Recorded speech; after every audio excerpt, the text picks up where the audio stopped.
what are the chances? You were staring into space just now. Something the matter? No, don't worry. I'm fine. I was just looking at a Mondstadt children's book in the souvenir shop over there. While I was flipping through it, a piece of paper fell out. The writing on it was really mysterious. Almost like a prophecy.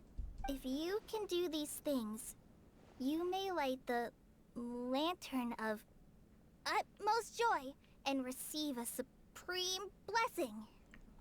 It's probably something Sucrose did. And what does these things refer to? Find a flower that is not of this world. Find a guide who will never get lost. Find one who would never lie. Find a legend that never ends. A guide who would never get lost. So, 4 things in total. Here, have a look. Someone who would never lie. Would that be us? I asked a lady who owns the store about it, but she said that she didn't know anything about any paper slips.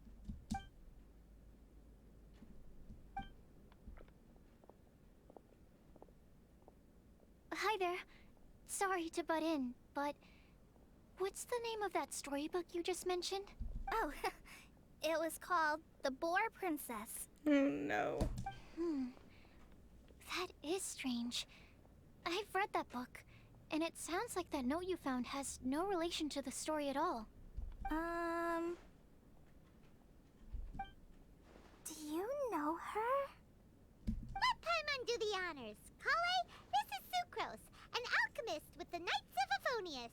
And Sucrose, meet Kale. She's a trainee forest ranger from Sumeru's Avidia Forest. Hello. Hi.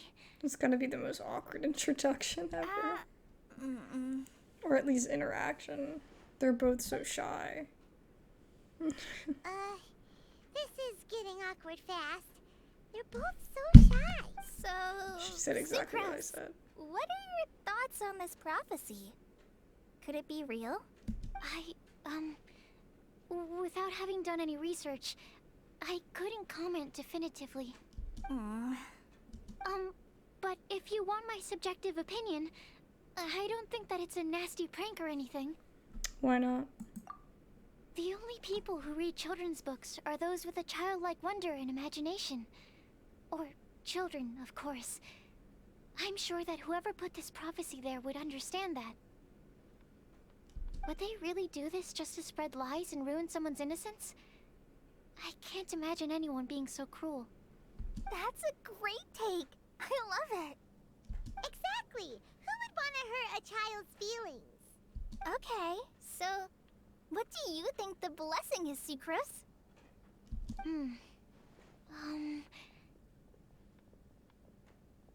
If I had to guess, maybe a fairy that can make people's wishes come true or something? I haven't read many fairy tales, so this is pure speculation. With no other information on hand or prior research to compare against, I'm afraid it might not even be worth considering. Wow. Her guesswork is really good, though. I want to pick her brain some more. But will she find it annoying if I keep asking her questions? We've only just met after all. What's the best thing to say to someone you're meeting for the first time? Would you like to get the lantern of utmost joy? Well, yes. I mean, if possible. Then, what would you wish for, Kale? I'd wish for a better personality. Oh, your personality's fine. Huh? You can't waste it on that. You've got a great personality already. That's very kind of you. But if you know me like I do... Kale! I know that voice! It's... Oh no. Kale! Oh, you made good time, huh? You're way earlier than I expected. I spotted your green hair way off in the distance. Good thing my eyes are sharp, or I'd have missed you. Amber! Have you been doing well? Did you finish all the pita pockets I brought you last time? You bet. They're getting yummier each time you make them. Huh? Wait, remind Paimon, have you been to Mondstadt before? Mm-hmm. A long time ago, I had a lot of help from a lot of people here in Mondstadt. So ever since my Elazar got better, I've been looking out for an opportunity to come back to Mondstadt and tell them all the news that I've been cured. Thanks. If it's okay with everyone, why don't I take Kale for a walk around town? I'd like to show her some of the places she didn't get to see last time. Of course. Fine by me. Sure, go right ahead. Sorry, Amber. I agreed to meet my traveling companions by the city gate in a few minutes, so I can't go with you just yet. Oh, that's all right. In that case, you guys go rest up, and I'll go see Master Jean to ask for some time off.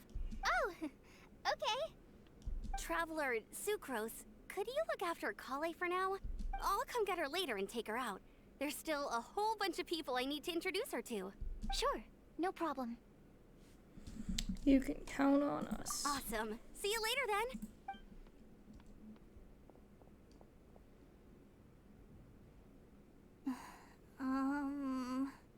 You alright there, Kale? You look kinda disappointed. I'm sorry.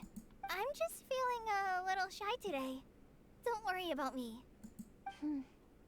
Amber wants to introduce me to more of her friends. Am I gonna be able to cope? I've only met Sucrose so far, and I'm already struggling to make conversation. I wish I had a little more self-confidence. Then I'd find it much easier to make friends with people. Interesting. I don't know if for me it's confidence, it's just kind of overwhelming. It's nearly time! Let's go to the gate and see if they've arrived. It's like so overwhelming meeting a ton of new people. Especially when you want to make, like, you know what I mean? You want to get to know them, you want to, you know, make friends. Ternary Cyno! Why is this humble windmill such a great view? I mean, it's understandable. It must have been a long time since you last came to Mondstadt. Because it is the true Great Vayu Viastra?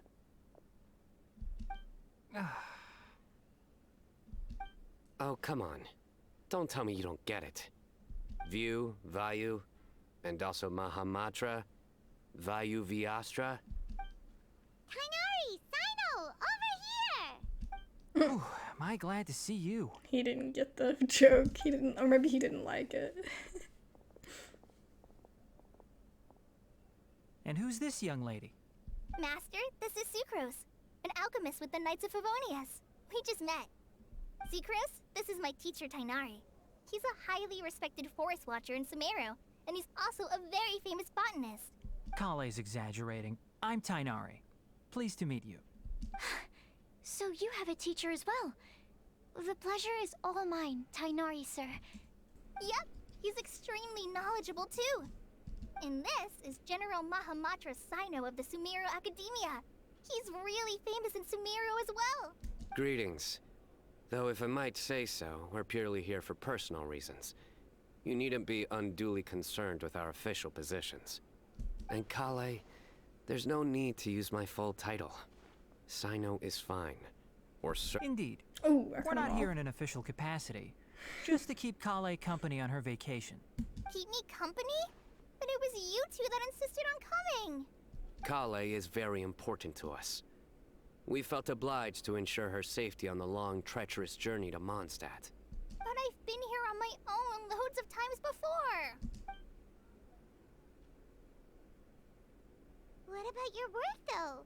What if something bad happens while the General Mahamatra's away? There should be no issues. I have left my duties in the hands of my subordinates, and two especially reliable helpers. Oh, Sucrose. What were you saying about you having a teacher as well? I was just going to mention that I think we're in a somewhat similar situation. I'm an assistant to Mr. Albedo, Mondstadt's genius alchemist. Albedo. Please, Sucrose. Genius is an unnecessary epithet. It will serve only to leave an exaggerated impression of me in the minds of our guests. He's so great. Mr. Albedo, but it is an objective truth. Hey, Albedo's here too! Great! The more the merrier!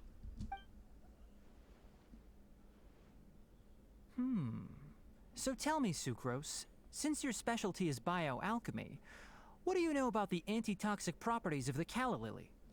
Wait! Can we hold off on the nerdy topic for now? Paimon doesn't want to be left out.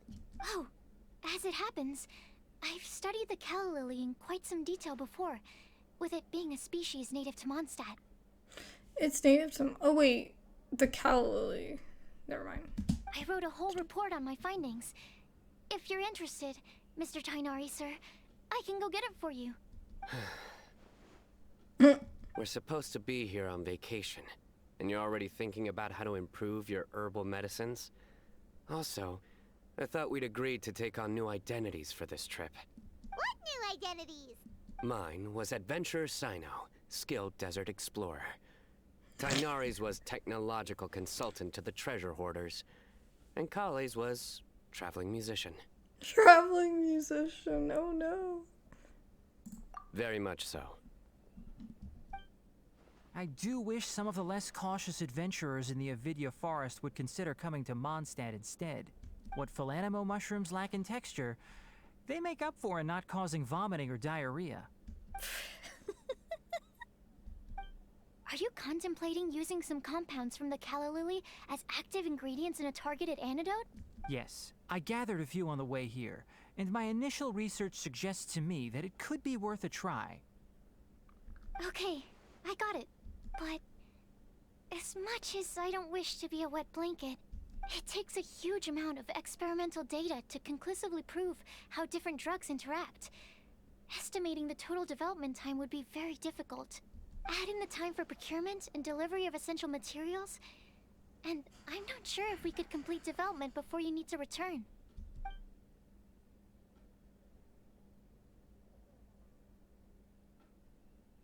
Then please, allow me to help. Mr. Albedo. Apologies for my tardy entrance in the present discussion. I understand you're looking to make an antidote for poisonous fungi, correct? If you happen to have some samples with you, or relevant documentation on hand, perhaps you might give me the chance to review them later. But before that, I invite the three of you to look at this. Accommodations, one of Mr. Goth's other properties. Priority, the Adventurers Guild reception area, backup plan to be confirmed. Food. Group meals on the first day, following which all are free to make their own arrangements amidst the city's various restaurants and taverns. Self-catering facilities will be prepared at lodgings. Outdoor activities, considering our guests' sightseeing interests, Sucrose, Timaeus, myself, and some of the Knights of Favonius can accompany our guests, splitting into groups where necessary. Obtaining souvenirs, multiple collection methods, with wind comes glory, the outdoors themselves, creation through alchemy, and handcrafting are all possibilities. Scientific observations, emphasis on botany. Official business, no such needs at the moment. What? I guess that's just what we're going to be doing. Arrangements. I have no idea. Were you quietly writing this up the whole time? Paimon didn't even notice. Impressive multitasking. Now he's just staring off into the distance. Hardly. Rather, I should apologize for interrupting a serious discussion between trained professionals, especially after they've traveled so far to be here, when I myself am neither an adventurer, nor a technological consultant, nor a musician. Nevertheless, I would encourage you to have a knowledgeable local arrange your detailed itinerary while you're in Mondstadt. Take a look, and should you find anything here to be objectionable, it can easily be adjusted. This is too kind of you. These arrangements are quite excellent. It looks great! Even Paimon feels like tagging along for the food and board. You're not included in this itinerary. That's why it's called tagging along. Very comprehensive. The adventurer, technological consultant, and musician all approve. Just one thing. We'd like the chance to cook as well. Why don't we change the group dinner to a camping and cooking trip? I'll help pitch the tents.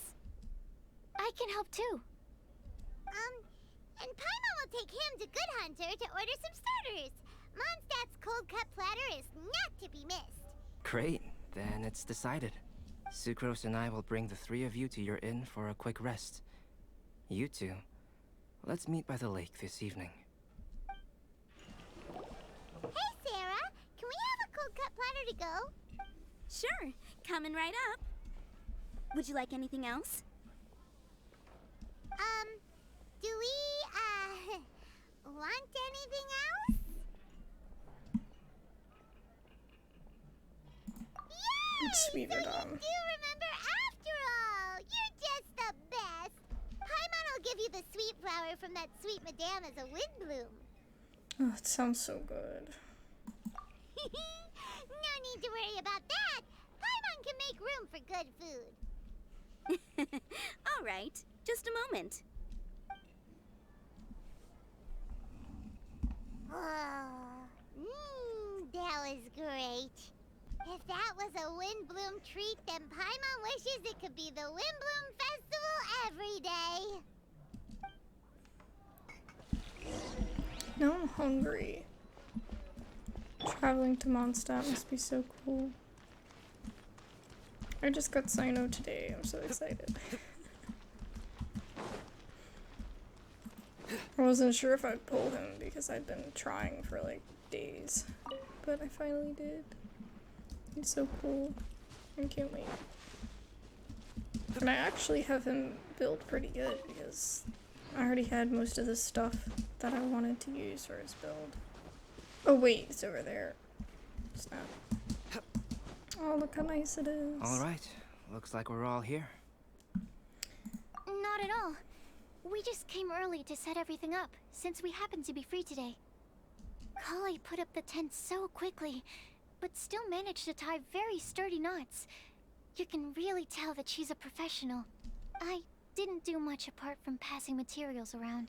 I mean, if you feel like if you live in the rainforest, you have to be pretty good at all that kind of stuff. Thanks. It's all thanks to Master and Cyno. They taught me everything I know. What can I say? For a skilled adventurer, this is just another day on the job. Are you quite finished? Or were you going to sing each other's praises till the moon rises? Come on, let's all sit down.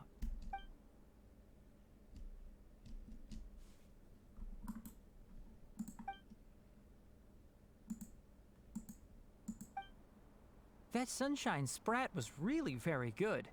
I didn't watch you cook it, but I believe that the prominent umami flavor of the dish owes itself to more than the fish alone. I don't think I could eat that. That's correct. Any further deductions? Let me think. The aroma was quite uniform. Unlike that of a spice blend, it was also unfamiliar to me. So I would venture that it was a Mondstadt specialty. As far as edible Mondstadt plant species are concerned, calla lilies are usually used in soups. So if I had to guess, small lampgrass? That's right. I've long heard that Sumeru's fish with cream sauce is noted for its gentle texture, which brings out the tenderness of the fish.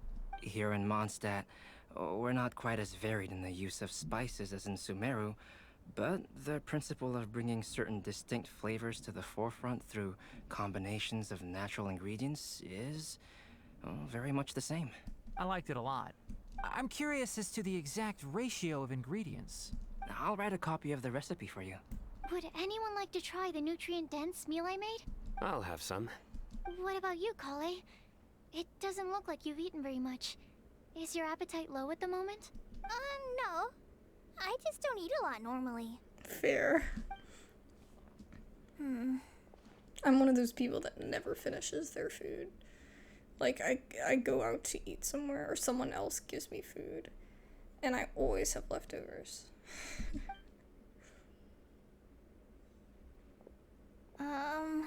Sorry. I didn't mean to make things awkward.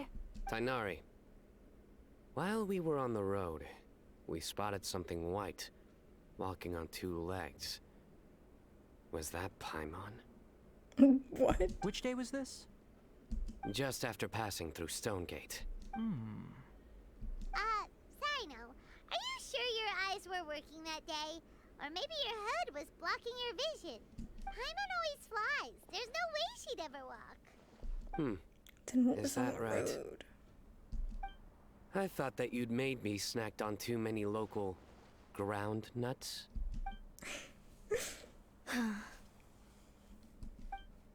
No?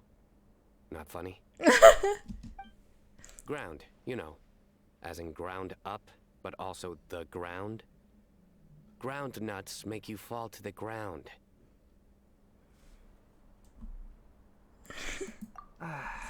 Think of this as part of the process of getting to know Cyno. He's trying to make On jokes. the bright side, these jokes show that he thinks of you as his friends. Still, we could test the hypothesis What hypothesis? that plant species indigenous to Mondstadt may have an effect on the motor functions of flying lifeforms. Hey! Paimon's not your test subject! Anyway, by your logic, wouldn't that mean that eating, say, Zaytun peaches, that would make a sick Paimon peachy in no time or something? I still wonder how Paimon actually flies, because she doesn't have wings.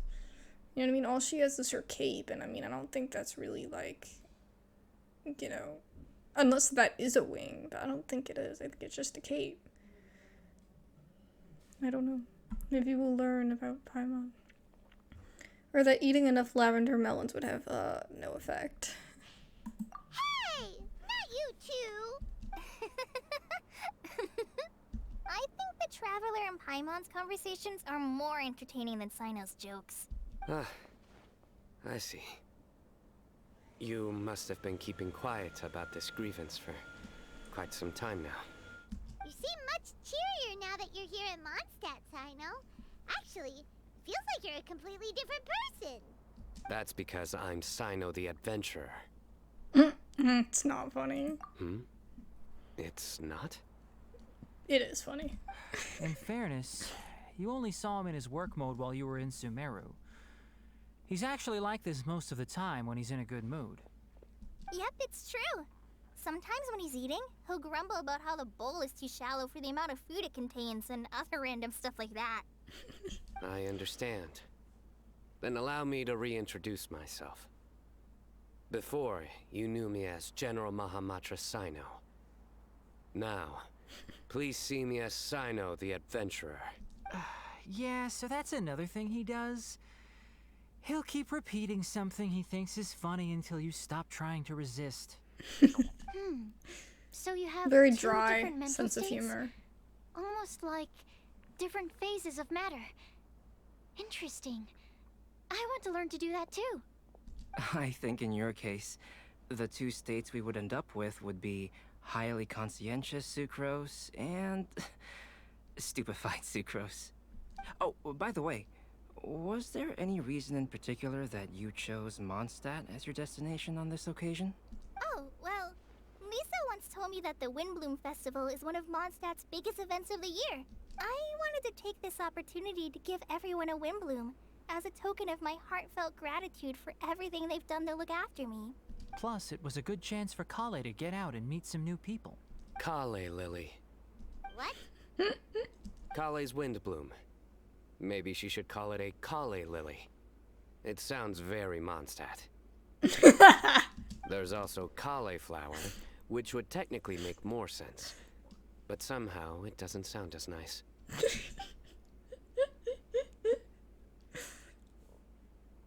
No one knows what to Moving do. swiftly on. Wow. He just completely ignored the joke and carried on the conversation. Guess sometimes that's the only way forward. Sumeru's been through some major changes recently, and things at work have only just started to calm down. I don't get many opportunities to take a vacation, and this was a chance to join Kale on her trip while also learning a few things about Mondstadt's flora and fauna that I'll be able to pass on to my peers and students on my return. Two birds with one stone. How about you, Cyno? I came to ensure Kale's safety. That's just an excuse. Plain and simple. Also, there's the matter of a Genius Invocation TCG custom-made card back. Aha! So you did have an ulterior motive. I mean, of course he did. Have you all played Genius Invocation TCG before? And Of course that I is have. why I am proud to call you my friend. What would you say if you didn't? When I first began contemplating getting a new card back, I asked around before eventually deciding to ask the legendary Mr. Calx for guidance. A friend of mine, Sawada, whom I played cards with on occasion, had been to Inazuma for the Irodori festival. He told me that Calx was a Mondstatter, so I should try my luck there. Calx? Isn't that... You mean, he's a friend of yours? I see. So, you came to Mondstadt in search of Calx.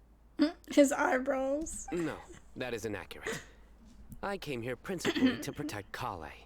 You most certainly did not. Kale's been here on the quiet numerous times, and this is the first time you felt the need to join. Wow, outed. Not only me, same applies to you too, doesn't it? If my writer friend were here now, I'm sure he would describe this curious coincidence as having the makings of a good story. It's Oh, here it comes. Wait, you mean you're Mr. Calx? having my new friends address me by my pen name feels somewhat unusual. Please, just call me Albedo. Oh, Beto. Huh. So you're Calx. Cyno's been talking about you non-stop recently. He's intent on getting you to design a bespoke card back for him. You didn't have to say all that. I don't usually take private commissions, but I believe that we are friends now, all of us. Our conversations have been deep and interesting, and Cyno, your passion for this game is indeed one of a kind. I can see it in your eyes. Obviously. And given that you've come all this way from Sumeru to see me, I'd be quite honored to take this commission. Wow, your teacher's so nice. I feel the same about yours. Well, they definitely have different personalities, but they're similar when it comes to their character. So, how much should I budget for the timeless masterpiece you will produce for me? Surely, timeless masterpiece is something of an overstatement. Any artwork fit to appear on the reverse of my card decks is by definition a timeless masterpiece, even if I do say so myself. Aw. Don't mind him. These TCG nut jobs are all like this. I see. So, this has an almost religious significance. Well, for starters, I'd like to hear a few more of your jokes. My jokes? You like them? I do. Really? I didn't see you laughing. Yeah, well, the joke's ability to induce laughter is a separate matter, but I certainly find them fun. If I might interrupt, does anyone else smell something strange? My nutritional meal! Will it be okay? Should we go over and take a look too? It's freaking messed up. She burned it. Only the base is burned. We can still use the cooking pot. It just needs a bit of a wash. Good thing Tainari's nose is so sharp.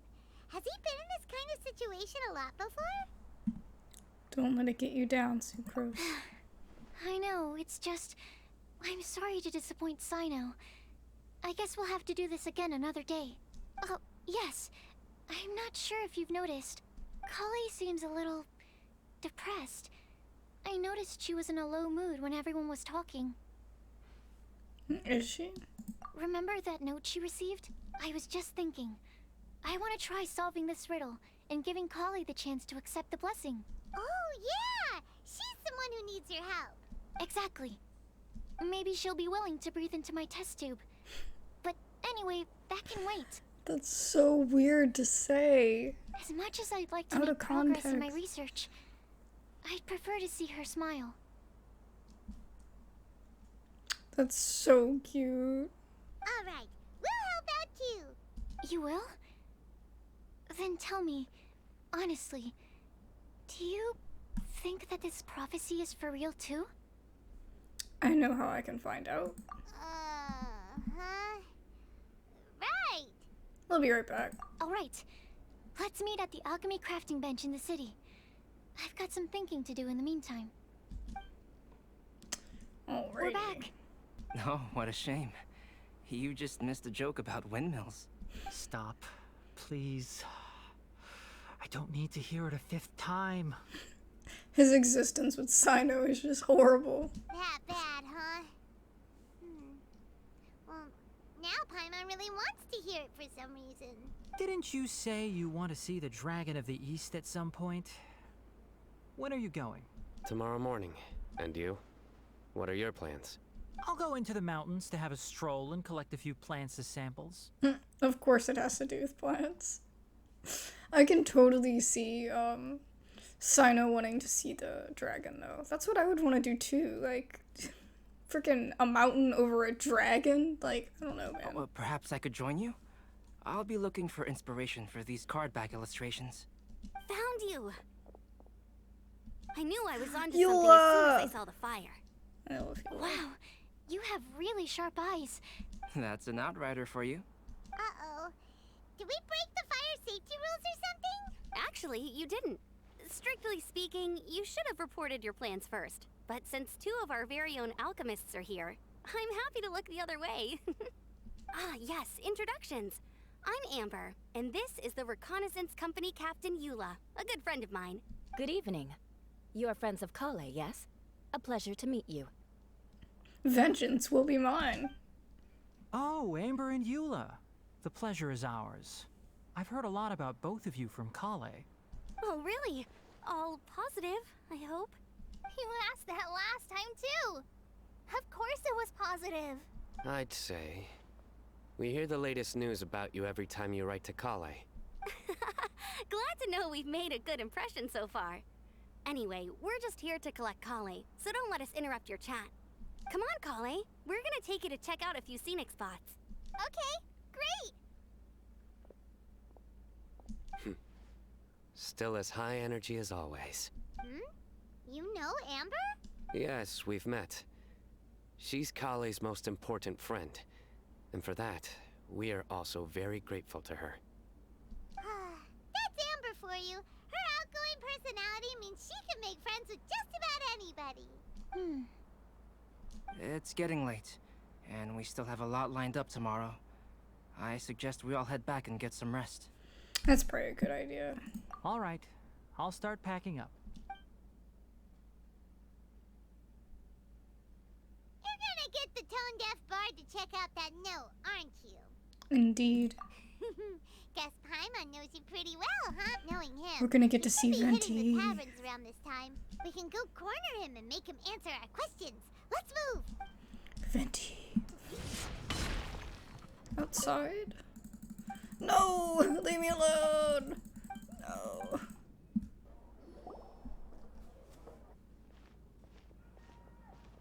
Oh, it's been a while.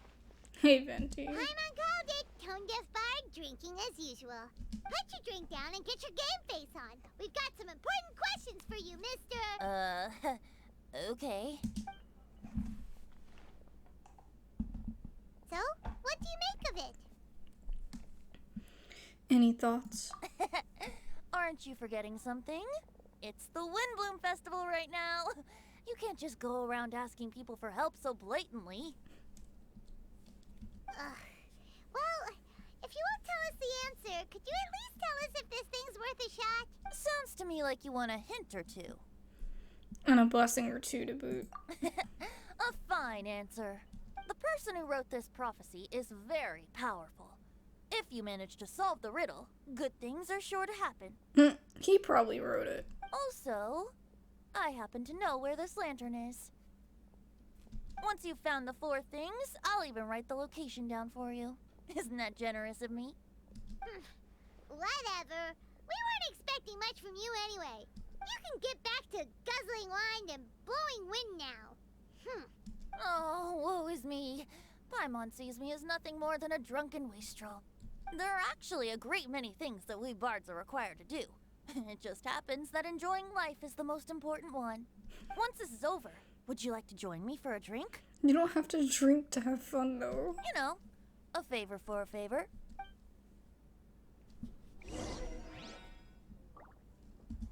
Or, given the way that you're staring at me, perhaps you'd like to get me that drink now? I, of course, would be most amenable to that. But I believe you have friends waiting for you.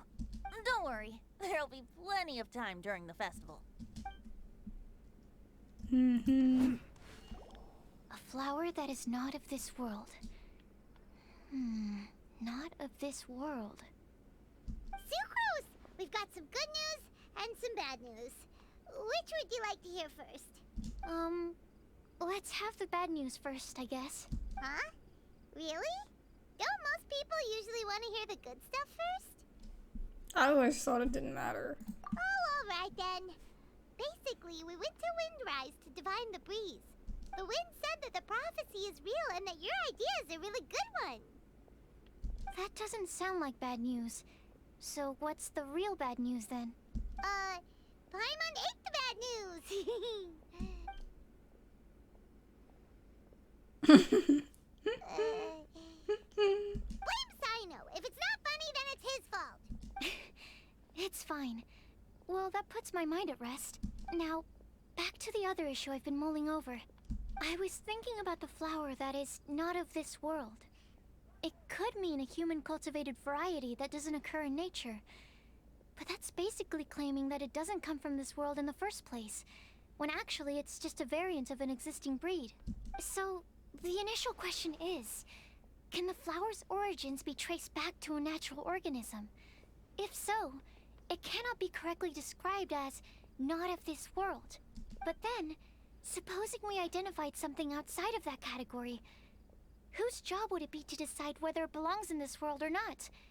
Then the question becomes, do of this world and from this world mean the same thing?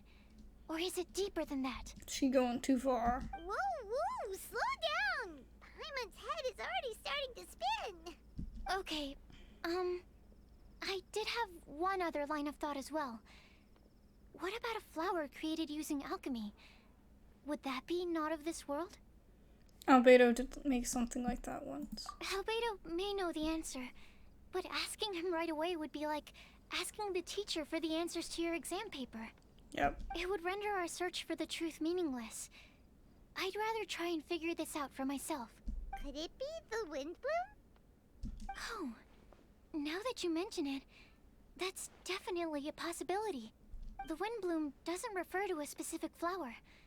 Everyone defines what it means for themselves. Exactly. In which case, the Windblume doesn't exist in reality. This does seem like a promising direction. I've made a note. Okay, I better go read up on this. You go do that. Yay! Paimon was actually useful this time! Guess we have that sweet madame to thank, huh? Even a broken clock is right twice a day. We're counting on you. We're counting on you for the rest, Paimon. I'll need some time to prepare. Could we meet up here in, say, 2 days' time? Sure thing! In the meantime, we'll also think about the other 3 riddles in the prophecy. But, since we're really going for this now, shouldn't we say something to Kale about it? I originally wanted to leave it as a surprise for her, and I also didn't want to get her hopes up over nothing. But you're right, Paimon. I'll need to be careful how I word it. But I'll try to find some time over the next couple days to mention it to her. All right. Cool. Thanks so much. Klee! Do you think Klee is gonna be in the actual story soon? He got a little hat. That was cute. I guess let's go check out some of the events.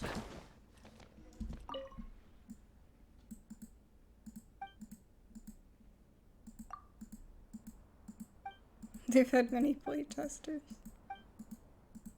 Okay. Ugh, I struggle with these, but I'll try.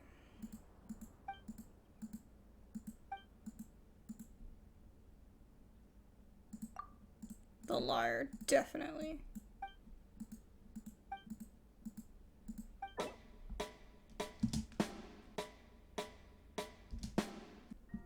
Oh, yes. There's one for each person. Oh my god. I'm so excited. Yes. Okay, okay. How do we go?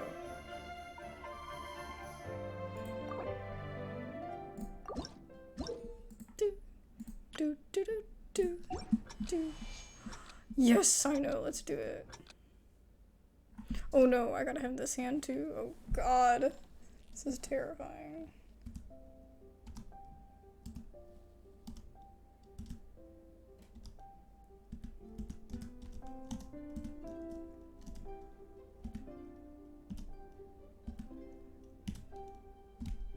Oh, I hit the wrong button.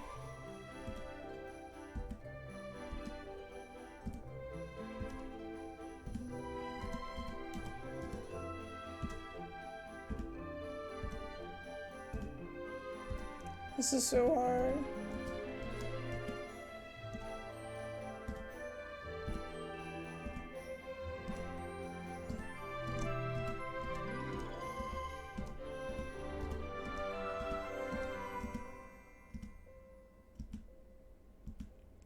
Bum, bum, bum, bum, bum, bum, bum, bum.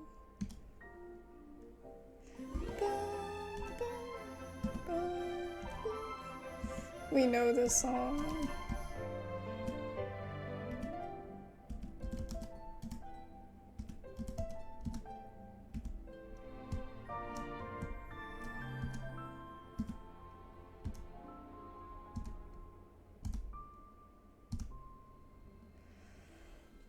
That was...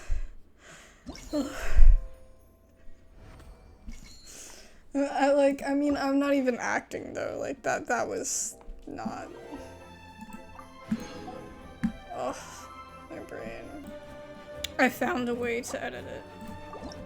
So maybe it'll be better now. It just forced me to have my left hand in the wrong position.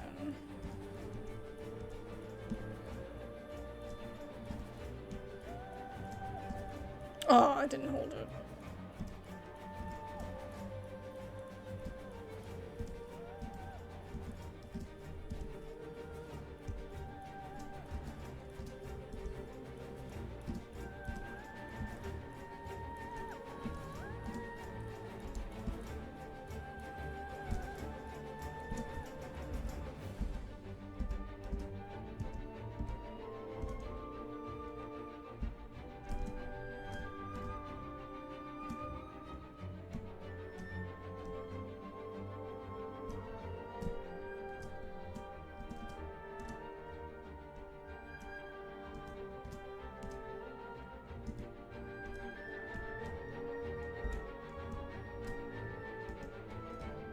Oh. That was bad.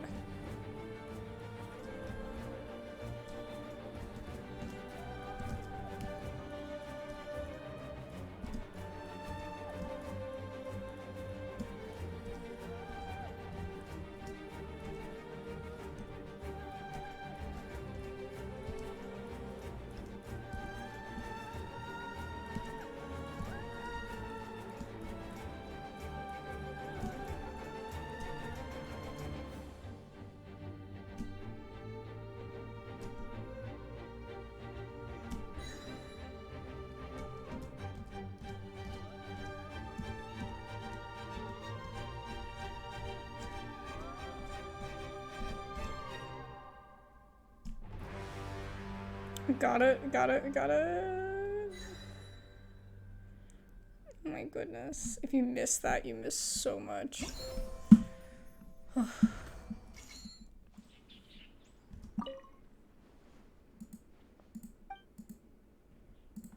No, it's a chess game. We'll try it.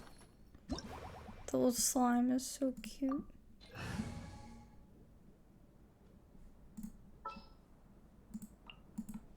Yes? Join me.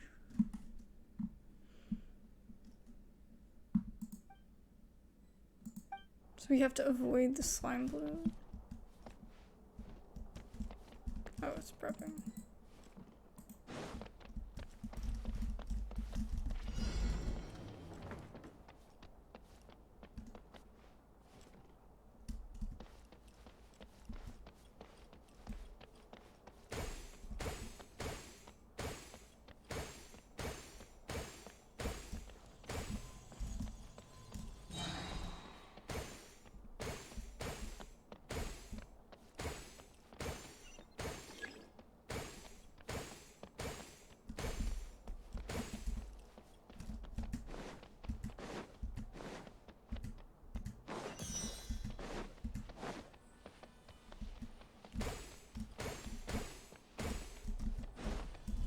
Get it? No. Get it.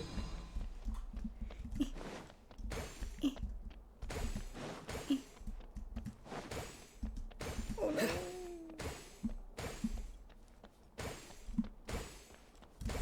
Jesus.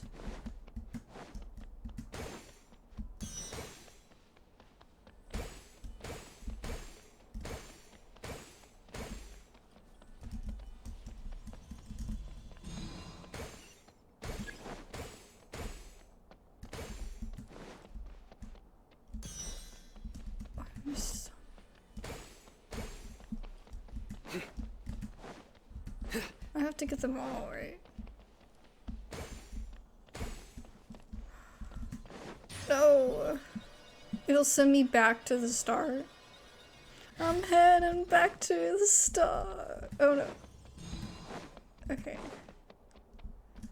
Let's see.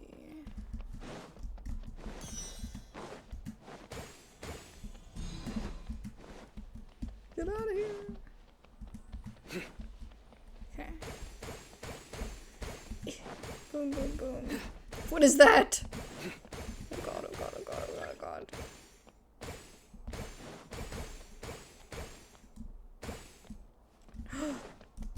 Jesus.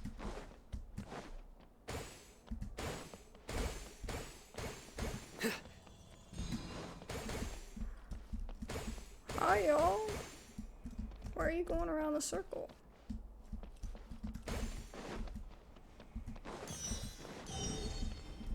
What does that do?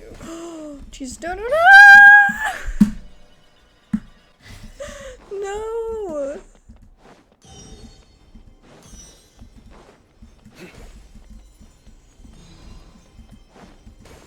Oh yeah, come at me, bro. Okay. Leave. I thought just jumping through it would work. So did I get it all? Oh, you can defeat the opponents. Maybe that's what it does. The gold thing. Maybe it defeats them. That was exciting.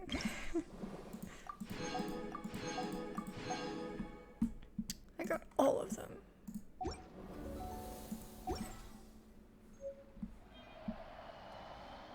Yay! I got the new weapon. Wait.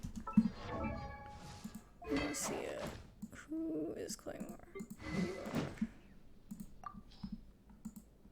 The fish. Within 8 seconds after each character's elemental skill hits an opponent.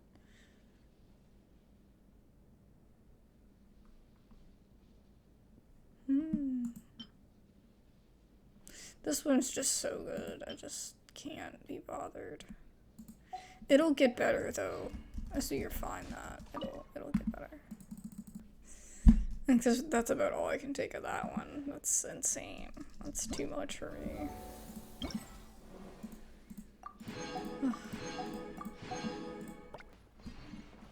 What's this one? Oh no, it's photos. I don't know what they say about photos. I don't trust you.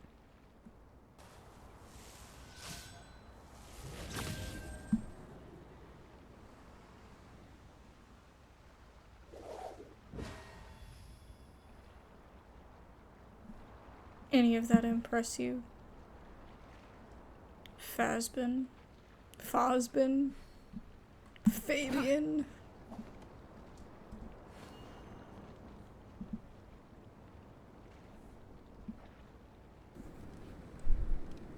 I do try to lighten the mood sometimes, but I'm not the best judge of other people's sense of humor.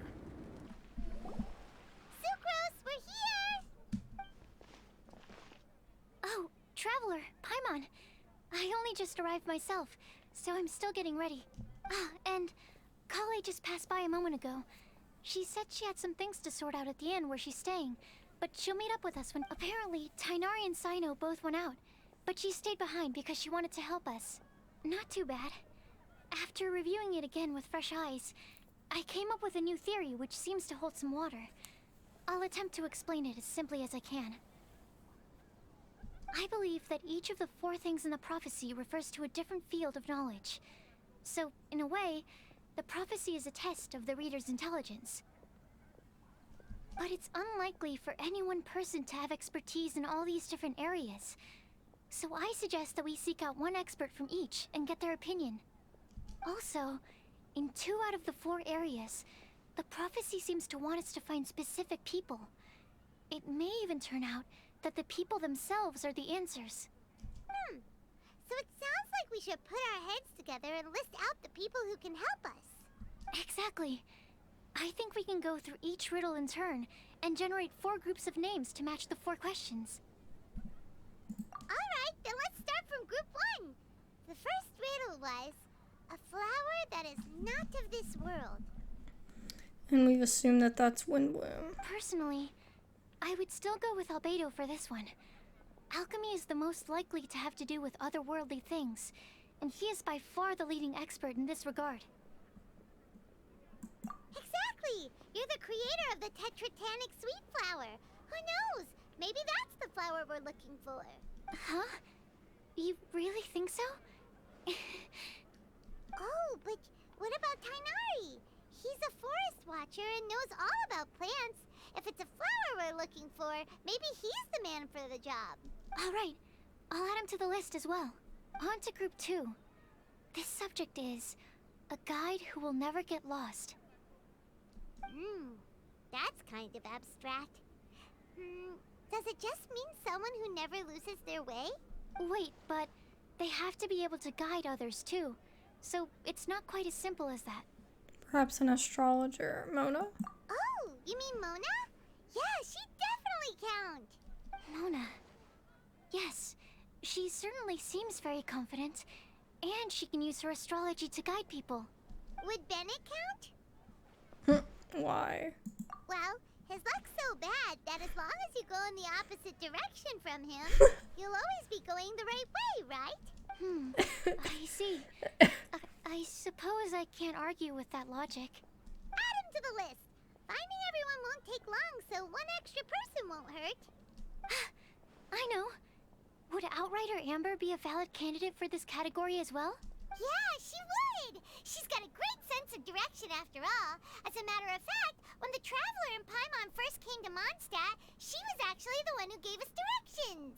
Yes, she's certainly a good guide. Is there anyone else? Let me think. Yes, I believe there may be one more. Albedo once made a set of equipment for Mika from the reconnaissance company. He's their surveyor, and an exceptional pathfinder. He's even instructed others in the discipline of surveying before. So, in my view, he's highly unlikely to lose his way, and would be very good at helping others find theirs. Cool! Another one for our list! Wait, Kale should have been here by now. Wonder what's taking her so long. Sorry, could we continue our chat somewhere else? Oh, you wanna go see how she's doing, right? Sure, let's all go. Sucrose! I was preparing some stuff. Sus, man. Is it time Sus. already? Oh no, I'm sorry. Kale seems to be wrapping gifts, and she's frantically trying to hide it. I wonder who they're for. Don't worry. The Traveler and I only just met up. We were just worried that you might get lost along the way, so we thought that we'd come get you. Thank you. I'm ready to join you now. How's that thing going? So let's pick up where we left off. Next up is the third line. One who would never lie. Anyone spring to mind? Maybe, do you? You really think so? Seems like it would be pretty difficult for someone in his position to avoid having to lie. I mean, never mind. His secret alter ego. Then what about Kaya? He's the cavalry captain. Oh, Rather no. popular figure, No, but- Kale lies about everything. No. You think there's something fishy about him too, huh? Yeah, he's definitely a sneaky one. Bet he lies all the time. Not even bet. He does. I can't help but agree with you Straight up. there. There's the tone-deaf bard. But on No. second thought, he wouldn't qualify either. He talks way too much nonsense. Is there anyone else we're missing? The traveler. Acting Grandmaster Jean? She has a good name in that regard. But from what I know, she sometimes covers up the truth out of concern for those around her. Who wouldn't lie in the Knights of Favonius? I feel like everybody would. Like, we know Lisa would. We know Jean would. Sucrose. Albedo's iffy. I don't even know about Klee. For example, when Lisa loses track of time in the library and misses her patrol shift, Jean will come up with some excuse. Like, Lisa's ill today. I mean, technically Lisa's always ill, but we won't go into that. Also, she sometimes makes up stories to get Klee to behave. Like the one about the big monster that comes to catch naughty kids who don't go to bed on time. Do you think that rules her out? Well, actually, a lot of people do that. Like, say stuff to make their kids go to bed. White lies are still lies, but do we really have to reject her because of some harmless fibs? It's not like she had evil intentions. I don't know, the prophecy's a prophecy. No, we're the ones being strict. Rosaria doesn't strike me as the type of person to lie. Oh, Kale, you probably haven't met her yet, have you? She's a sister from the church who looks, a little scary and not very sociable. What gives you that impression? She stopped by the alchemy bench once, a long time ago, and asked me about Albedo. I thought maybe she was trying to find him, for work or something. But when I asked, she just said that she was curious about him because he was so intelligent, and wanted to talk to his assistant to find out what he was like. A lot of people might have Interesting. given a more tactful justification. But Oh, I could is it see in gonna her be face that she Barbara? wasn't trying to hide anything. She was just very direct and straightforward. I don't think Barbara would lie. I also don't think Bennett would lie. That's why I don't think of her as the lying type. Rosaria doesn't look like the sort of person you'd want to get into a fight with. Maybe she just fights her way out of situations that some people might lie to get out of. I can definitely see that. I've also heard the other sisters say that Rosaria doesn't even make excuses when she skips choir.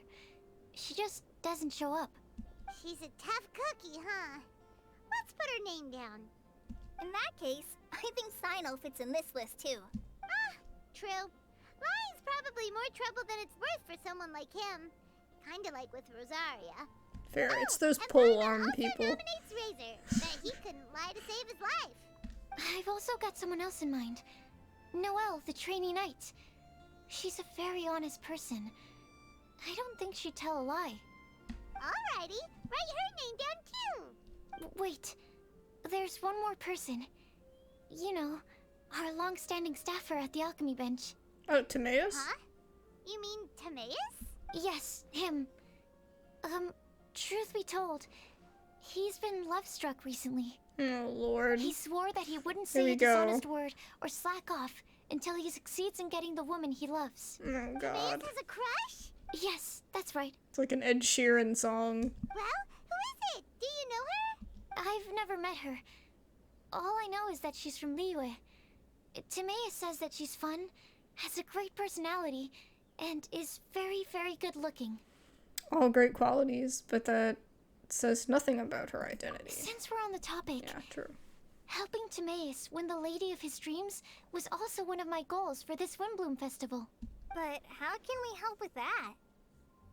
I don't know.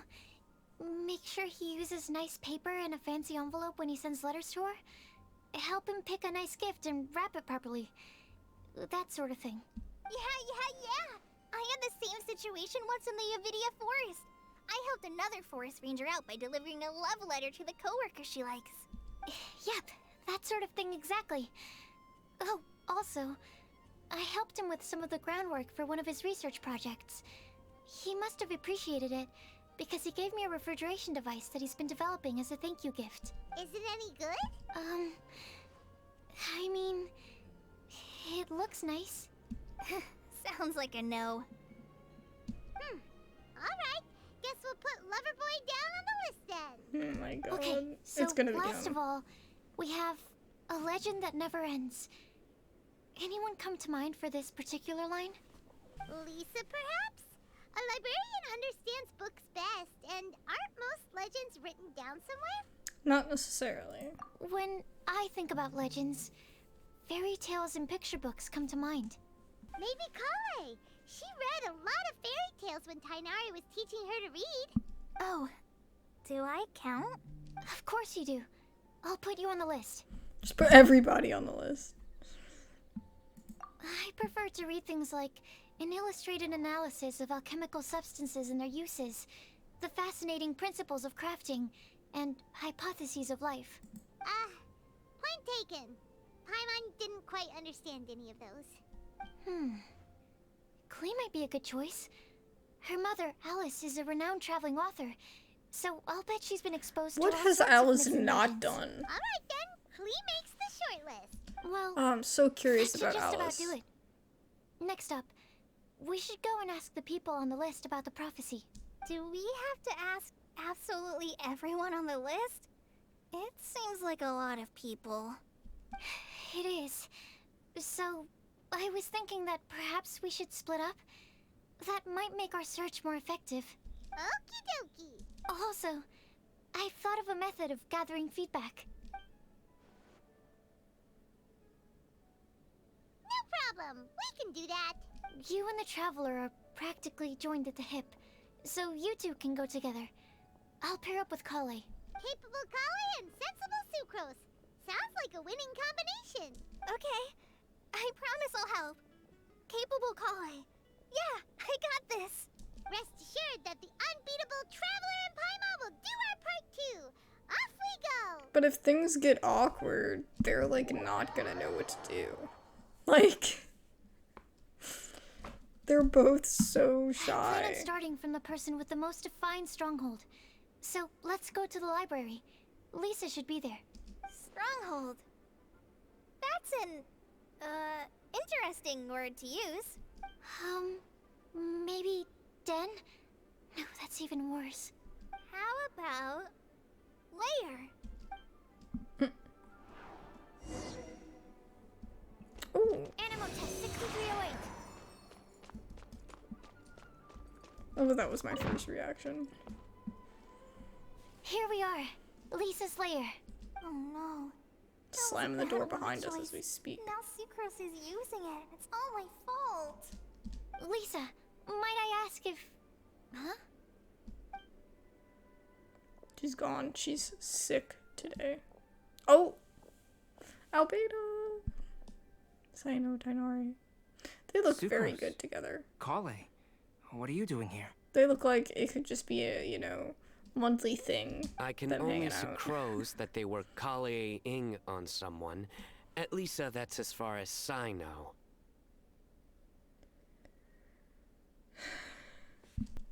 No comment. Please, just stop it with these puns. I beg you. Are you trying to win worldwide fame for unfunny jokes? I mean, that wasn't too bad. Is Lisa not here at the I mean, it was moment? bad, but it was Surprising, good, isn't it? bad. I don't know. She went out. I'm afraid it's just us here looking for information. Except me. I'm not here for information. Like you, I came here for an abortive search for the librarian, who is also my academia senior. Oh, So you studied in the same darshan as Lisa? That's right. Her mentor in Sumeru was also my benefactor. We were both Spontamod students. Oh, I forgot all about that. Wow, that's cool.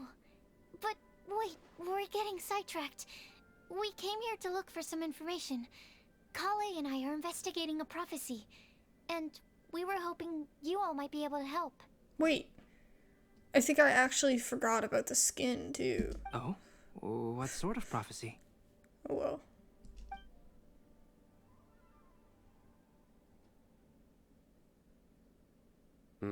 I see. You want to ask them about the flower that is not of this world, and me about the one who would never lie. But there's no rush. You don't need to answer right away. We're just here to tell you about the situation. You can take your time to think it over and submit any thoughts you have in written form to the Sucrose mailbox. The Sucrose mailbox? Yep. I was thinking about it on the way.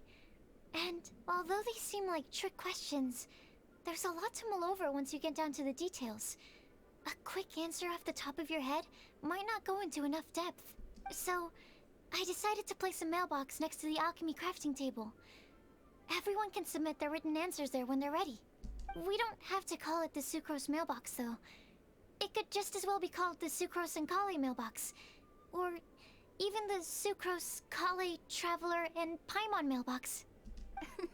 I The think in Traveler this and case, Paimon we mailbox. can just go with your quick answer off the top of your head. Sounds like a good solution. Certainly more reliable than verbal discussion alone. Agreed. Certainly when it comes to discerning whether someone is a liar or not, you cannot simply take them at their word. Yeah, I definitely feel like Cyno is one of the most honest. Because maybe Rosaria doesn't lie because she's straightforward, but I mean, if given the chance, would she? Like, Cyno would be like, no, it's wrong. You know what I mean? Like, he's so, like, steadfast, whereas she'd be like, well, if it works. Understood. Once we've had a look into it, we'll place our replies into your mailbox. Thank you all so much. Okay, let's tick them off the list and carry on working our way down. Already done.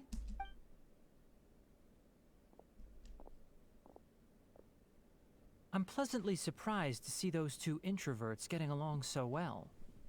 It's not just me. Do you get the feeling that Kale's return to Mondstadt has emboldened her more contrarian side? Yes, I'd noticed that too. Traveling and meeting old friends are both good for the body and soul. And isn't rediscovering one's youth while revisiting old haunts a worthwhile pursuit? When I first met Kale, she'd never known happiness or youth, but things are different now. Her Elazar being cured was a huge milestone in her life. Kale is a very sensitive and introverted child. I'm sure you must have noticed that too, Albedo. Is she a child, though? From the time she's been in my care, I've observed that she's actually a very lively character by nature. But she had a very rough start in life, and it changed her. So, might I assume that your respective claims of looking for plants and artists in Mondstadt were just pretexts? I wouldn't say that. Both Kale and Genius Invocation TCG are very important to me. Hey, at least he knows what he likes. Would it really kill you to just say yes in this situation? Fine. Yes. We came out of concern for Kale. She's been back to Mondstadt of her own accord several times, but it has led to no significant improvement in her mood. Well, it won't hurt to give her some more time. I believe that Sucrose might be able to help her. Sounds like an extension of your own self-confidence as her teacher. I mean, honestly, as long as Kale doesn't start doing experiments on Hilly Charles, we're good. You could say that. In a similar vein, I've heard that Sumeru scholars often build their social relationships based on their academic ones. Is that true? I suppose it might look like that from your perspective. Sumeru society is something of a special case. The reason it is known as the City of Learning is because all of its resources are in some way linked to academia. As such, academic resources equate to social capital.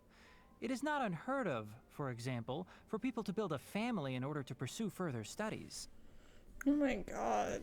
But the relationship between the three of us is not an academic one turned social. Oh wait, I see what he's We've saying. never even worked on a paper together for starters. I just Okay. Oh, so the academic paper is the nexus of the academic family. Interesting. I would think of us more as siblings. An equal and pure relationship, unaffected by academic considerations.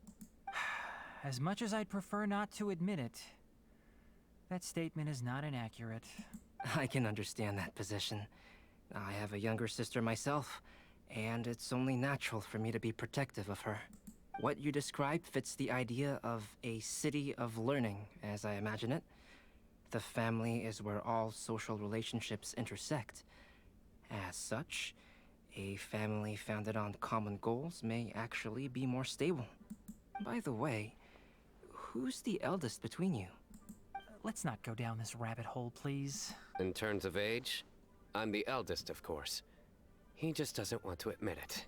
But your mental age is younger than that. I dare say even by enough to be the youngest sibling. Perhaps I could bring Kale into this happy family to be your elder sister. Oh my god. No. You will never see me admit to being the youngest sibling. Except perhaps as a last-ditch effort to turn the tables in a game of cards. All he cares about is his TCG. Oh my god. Unfortunately, I already beat him. But I didn't do the... I only got his card. I didn't Guess do we'll the leave actual Polly and duel. Sucrose to it. Fingers crossed all goes well for them. Now then, where should we go first? Let's try our luck at the bulletin board, shall we? A lot of people tend to show up there at some point in the day. Maybe we'll get lucky. Smart. Let's do it. I loved that little conversation with Albedo and Cyno and Tainari.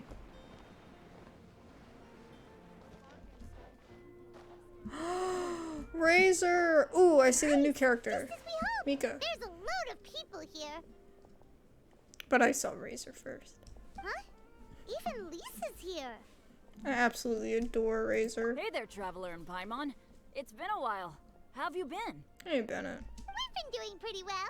Got hit with any rocks lately? You look surprised, cuties. Is it because of me? Teacher is not at the usual place. Oh, please. It's not as if I'm glued to my chair. I like to get out for a little fresh air every once in a while. Mika's here today, so I thought it'd be a good time to introduce him to Bennett and Razor. They're all out and about quite often, so it's helpful for them to get to know one another. Oh my god. He's got spurs on his boots. Hello, everyone. My name is Mika. Hey, Mika. I look forward to working with you. No need to be so formal. We've known them for ages. They're cool. Windblume. Fun? Actually, we haven't gotten to the fun part yet. We've been busy investigating a prophecy.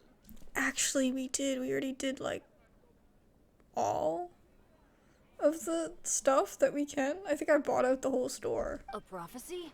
What kind? A good one or a bad one? Gosh, that all sounds quite fascinating. I can't believe I made it onto your list of names. You really think I'll be able to help? Believe in yourself. Right. Believe in yourself.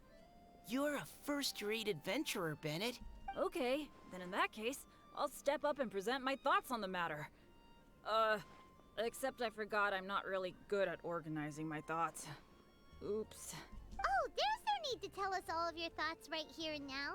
Sucrose said she'll put a mailbox next to the crafting bench, so you can just write down your thoughts when they come to you, and drop them there. A meticulous and efficient plan. Yep, that sounds like Sucrose.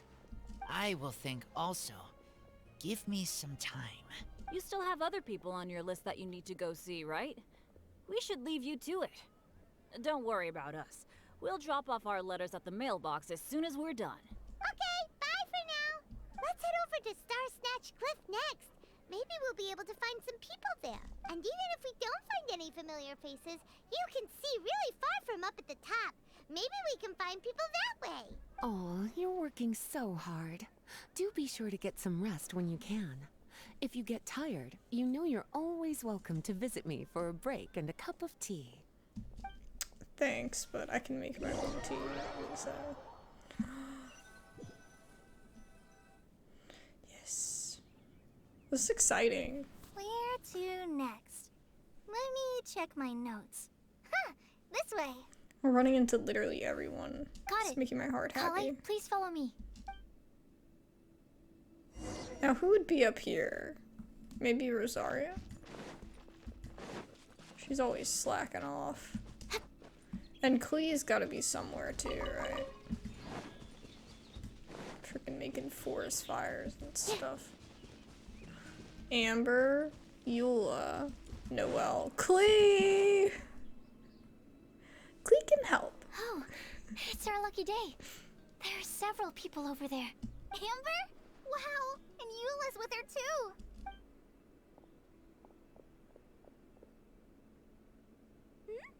Oh, it's Sucrose! And Klee also spies the girl with the long scarf. Kale, we were just talking about you. Talker. Right, I don't think you've been introduced to Noelle before. Kale, this is Noelle, maid of the Knights of Favonius. Nice to meet you, Kale. I missed you the last few times you were in Mondstadt, so I'm glad to finally meet you in person.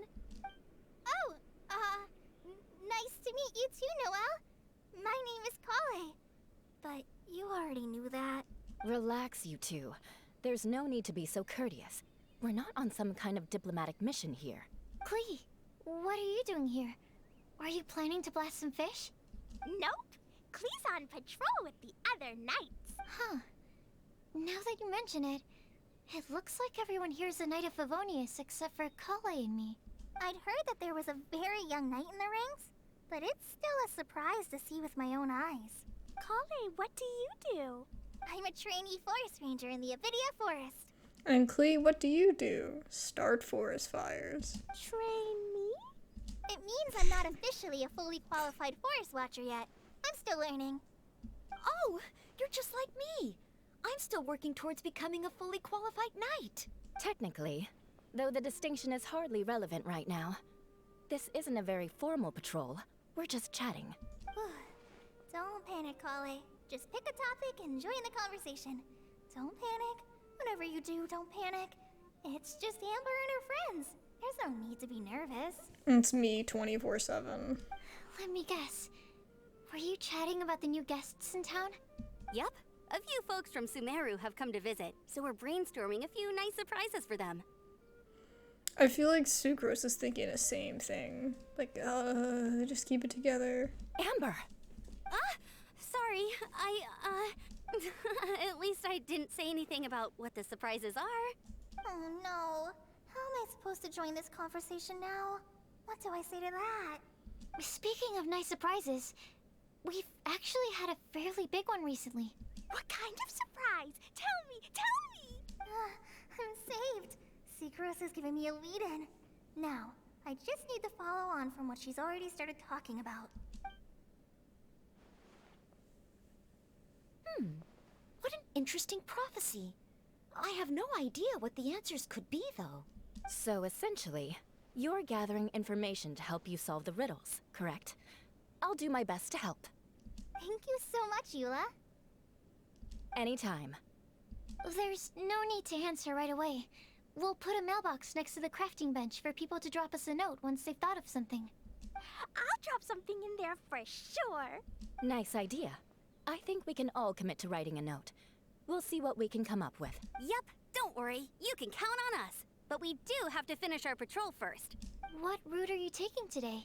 We started in the Stormbearer Mountains, and we'll end at the city gates.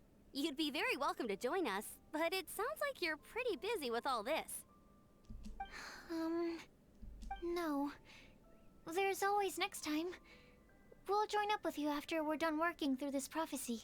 Oh, yeah, so, we'll be on our way for now. See you later. Have a safe trip back.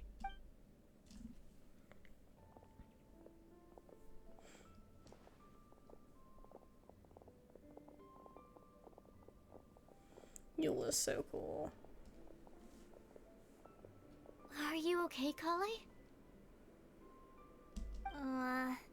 Was it that obvious? No, not at all. It just looked like you had something on your mind. So that means it was obvious. Whatever's bothering you, you can talk to me about it if you want. I'm happy to help. Thanks, Sucrose. Well, the truth is, I don't really know how to act around Amber and the others. Really? I thought you two were good friends. We are. Amber's a really important friend to me. I don't know. I guess if I'm being completely honest, the problem's probably with me. The first time I came to Mondstadt, I was really immature. I didn't want to let people in, and I was generally pretty awful to everyone.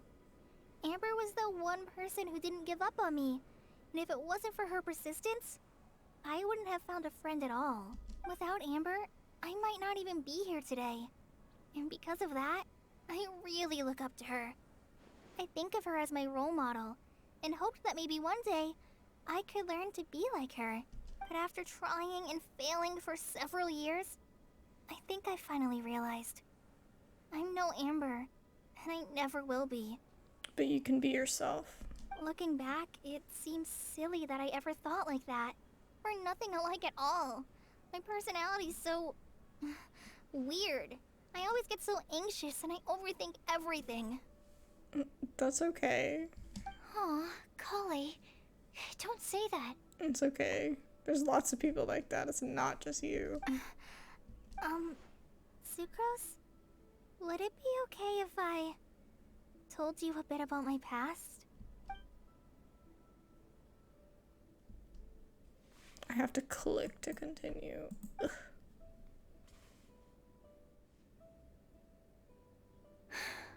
Oh, I already knew bits and pieces about her, but still, why did she have to go through all that?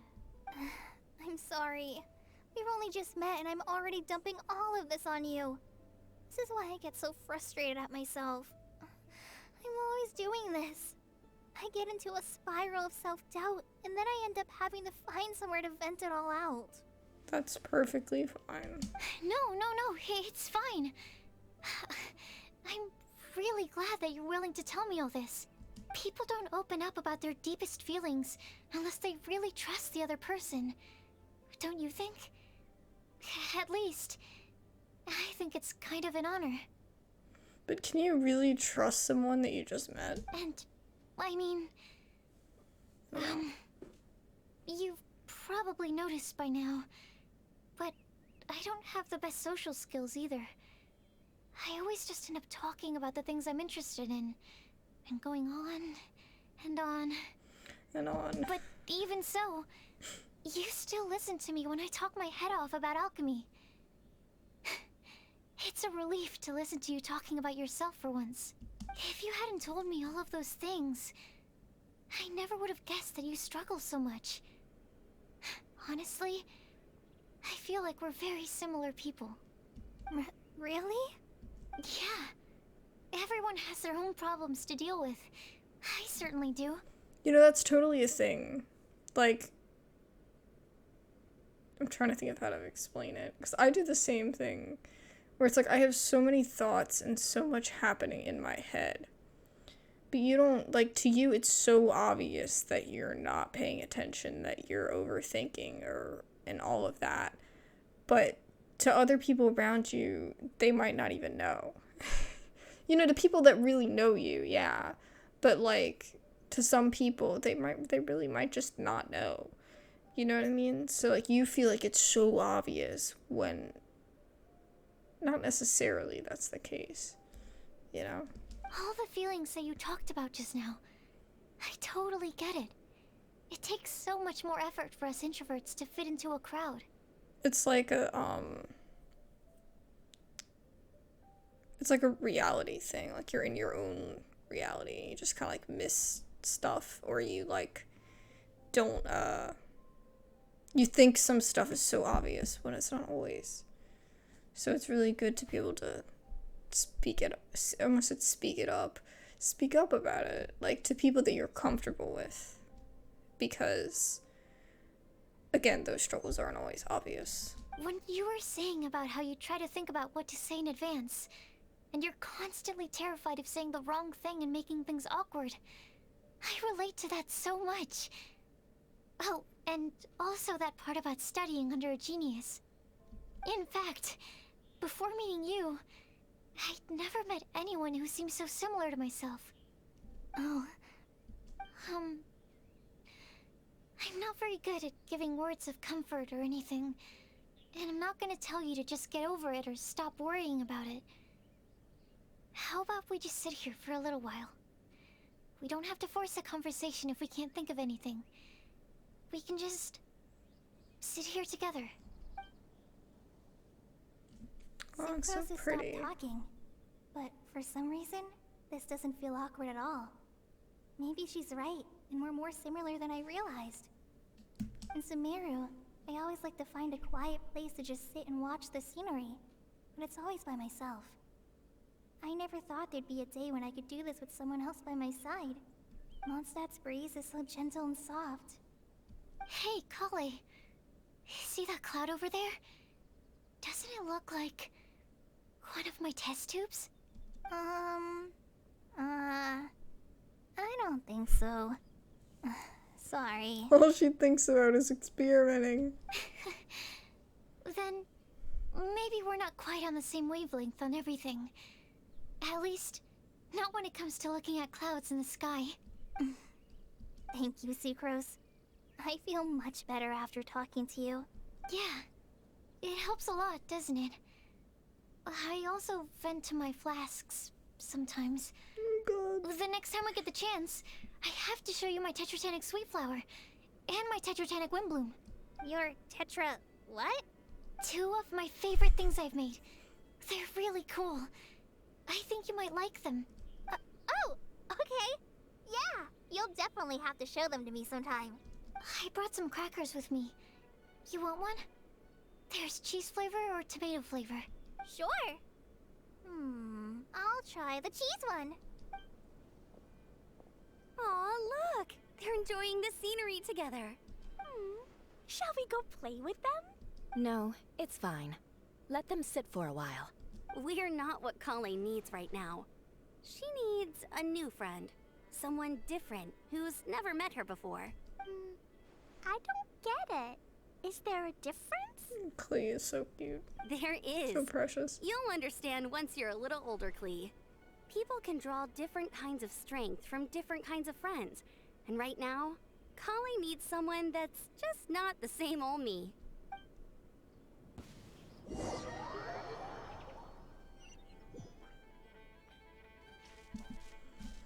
And here we go. I gotta get the slimes. Everyone hold hands. So this might be kind of hard. Never mind.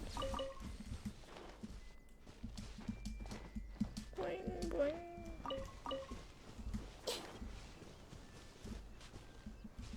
Hey,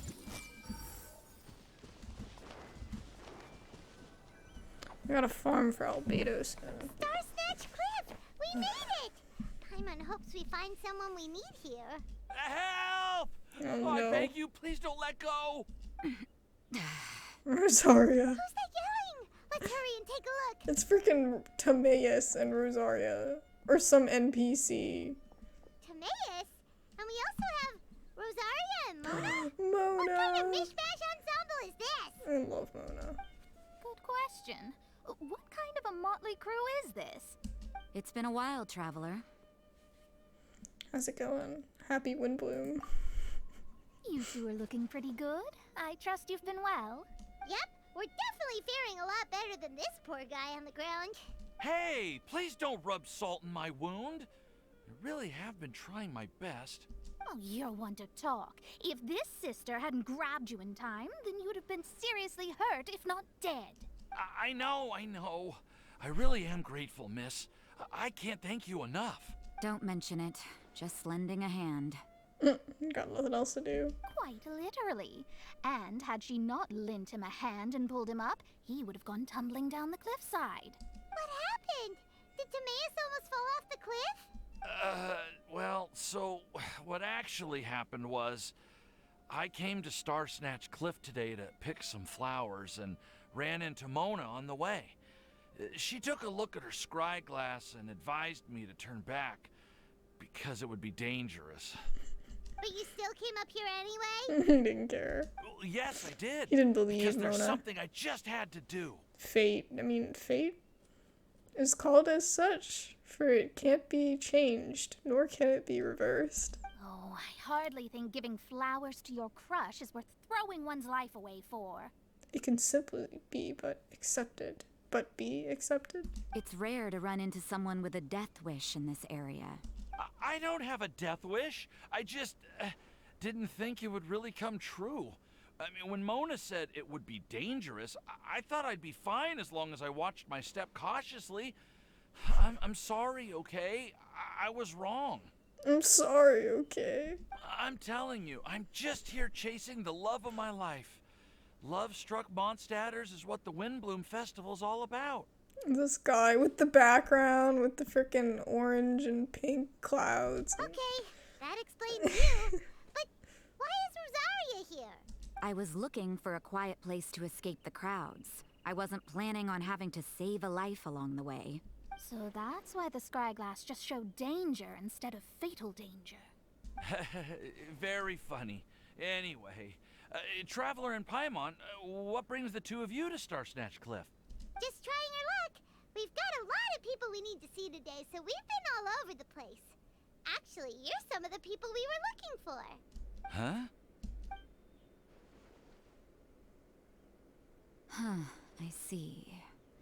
So all we'll need to do is find some clues, make a note, and drop it off at the mailbox? I can't believe there's a prophecy like this, let alone that I have a part to play in it. I love how this man almost just fell off the cliff. And he's just chilling by the edge. Like, I would be like, bring me halfway down this mountain before we have any bit of a conversation. Oh, I guess this means everyone will find out about my crush now. I came here because I wanted to give some Cecilias to the girl I love.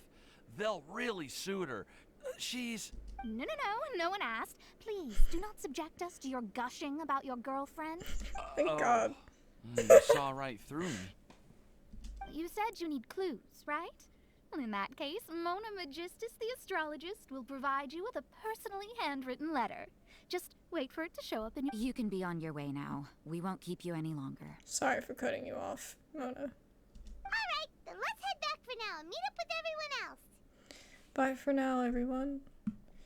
Yeah, don't fall off that cliff again, bro. Will do. This is all so embarrassing. Thank you both. He just keeps freaking embarrassing himself more. Everyone hold hands. Put this way. Did you hear what happened? It's the Academia.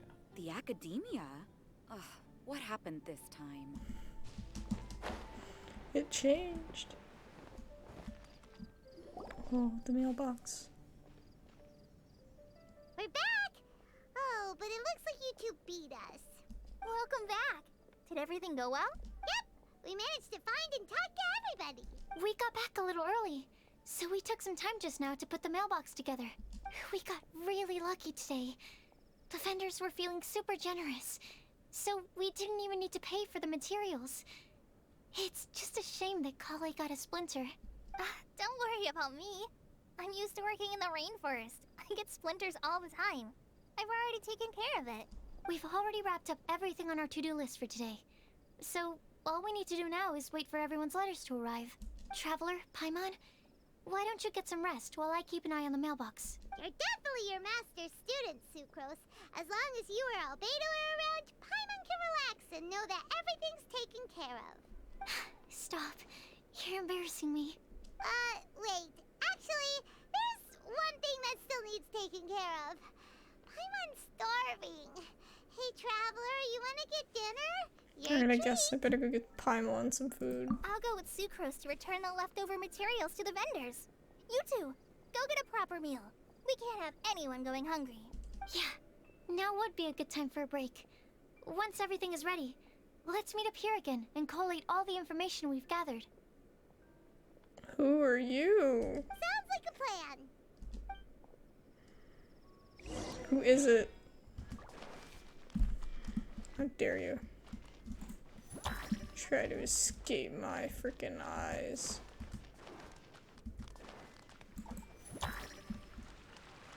I will find you.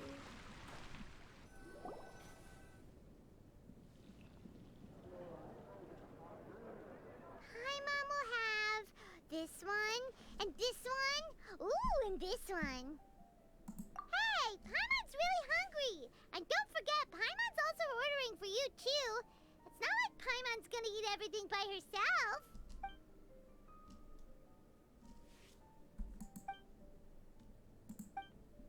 Ooh, Paimon is super full. Paimon's a glutton. Is everything packed up and ready? What do you think about meeting up at 5 to go to my house? Yes, everything's ready. I've packed some great wine and smoked ham. Oh, your parents will love it. Ham? Look, we've known each other for quite some time now. Don't you think it's been long enough for you to remember that we only eat bacon in my house? It's awkward. I must remember to get some milk today on my way home. Please, feel free to pay a visit to Cat's Tail anytime. Enjoying the scenery? Oh, Tone Deaf Bard! Are you here for some food as well? Should we get you something?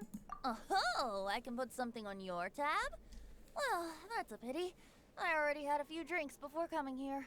I shall take you up on your kind offer another day. There should be no shortage of opportunities in the future. Anywho, you should be getting ready to thank me. I come bearing good news. What kind of good news? Behold!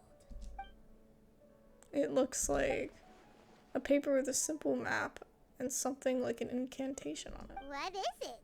It's what you need the most right now. The answer to the prophetic puzzle. Simply head to the location marked on the map and you'll find the lantern you've been looking for. However, if I were you, I wouldn't just go and reveal the secret right away.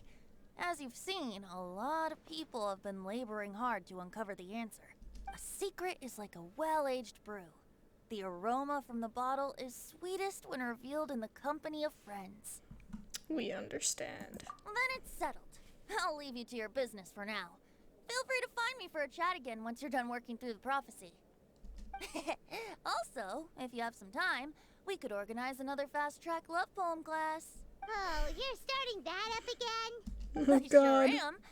Nobody else has signed up this year, though, so the duty to learn falls on you. Oh my god, imagine him trying to teach Cyno. Anyway, see you later. That would be so funny. Venti always looks so relaxed whenever we run into him. Paimon can't help but be jealous. Excuse me, if you don't mind, could I chat with you for a moment? Oh? Who are you? You may call me Scarlet. Just like you, I'm a traveler visiting Mondstadt from She's another from land. Fontaine, isn't she? Mind if I buy you a drink? Oh, maybe not. Oh, maybe Shnez. No, not Shnez Naya, right? They're all Fatui, right? I don't know. She looks kind of. Leaving the door open for another Kinda time, warm I there. see. I can tell that you've dealt with a lot of people during your travels. You can tell? Well, we are very experienced adventurers after all. I can. That's why I tried to strike up a conversation with you in the first place. I was on my way to go shopping earlier when I overheard your conversation next to the crafting bench. From what I could gather, you are trying to invest. Yep, Bizarre is prophecy. definitely the word. Sorry, I didn't mean to hit it. Don't you think it sounds just like the kind of story that would happen in Mondstadt? Anyway, that's why I wanted to ask you a favor. If and when you manage to unravel the answer to the prophecy, could you let me know what it is? Why? Not so much the prophecy itself, but Mondstadt as a nation. That's what I'm interested in. I was born in a distant land, but I have family and friends who once lived in Mondstadt for a long time. They said that it's a great place full of fairy tales and romance and recommended that I come for a visit. As it happens, someone I know has an anniversary coming up soon. So I figured this would be a good time to come here and see all the sights that she once saw.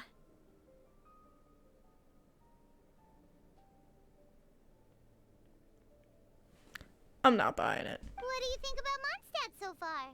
It certainly lives up to its name as the city of romance and freedom. We think so too. So, about the prophecy. I'll let you know when we know. Thank you. I guess. You're very friendly. It's been a real pleasure to meet you. I'll leave it to you then. Hope you continue to enjoy the city and have a wonderful day. You too, Miss Scarlet. She definitely isn't dressed AKA. like Goku, huh? Where do you think her hometown could be? I'm still thinking Fontaine. To AKA, she's Danaeus's. Please find me a flower that is girlfriend. not of this world, and a guide who will never get lost. Find me one who would never lie, as well as a legend that never ends. Huh? I never thought I'd have someone secretly following me, even in a free city like Mondstadt. Good day to you, miss.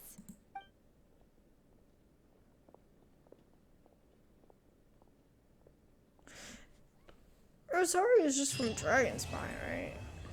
I can't remember. I think she's just from Dragonspine. It's been getting quite But she did grow up in the cold. I don't know if it really Something on your tells mind you. again? Let's work through it together. 2 heads are better than 1. Do you have any ideas, Linda? Because I'm not sure. Hey, we're here! Traveler, Paimon, great timing. We got a lot of letters in the mailbox, and I just finished sorting them into 4 groups. Nice work! Well, the real work hasn't even started yet. Which batch of letters should we read through first? Oh my goodness.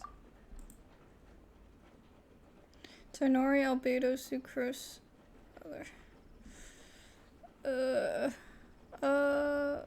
Albedo. A flower that is not of this world. Doesn't sound like an existing species or something created through specialized cultivation techniques. With that noted, I believe we should think out of the box. After reviewing what I've learned over the years, I have now reached a conclusion. Sucrose also came to discuss her thoughts with me. She hasn't yet decided on an answer at the moment of me writing this letter, so I won't be revealing my own conclusion right now. We can discuss it in detail when we meet, and I hope everyone else will bring their respective answers too. Tainari. After our conversation the other day, I went over the prophecy's wording carefully. A flower that is not of this world sounds more like a logical paradox. Think about it. If a flower is not of this world, its existence cannot be perceived. However, if it can be perceived, it will not fit into the description of the prophecy. As such, my view is that the riddle's answer doesn't have to be a real plant. However, I must also note, with all due respect, that the person who came up with this riddle may not know all the plants in the world, and I dare say that no one could make such a claim. From this perspective, you could even think of some rare plants as potential candidates for the answer. Tainari actually thinking about the plants. It feels strange to insert a lever into a mailbox I made for myself, but I did find my answer.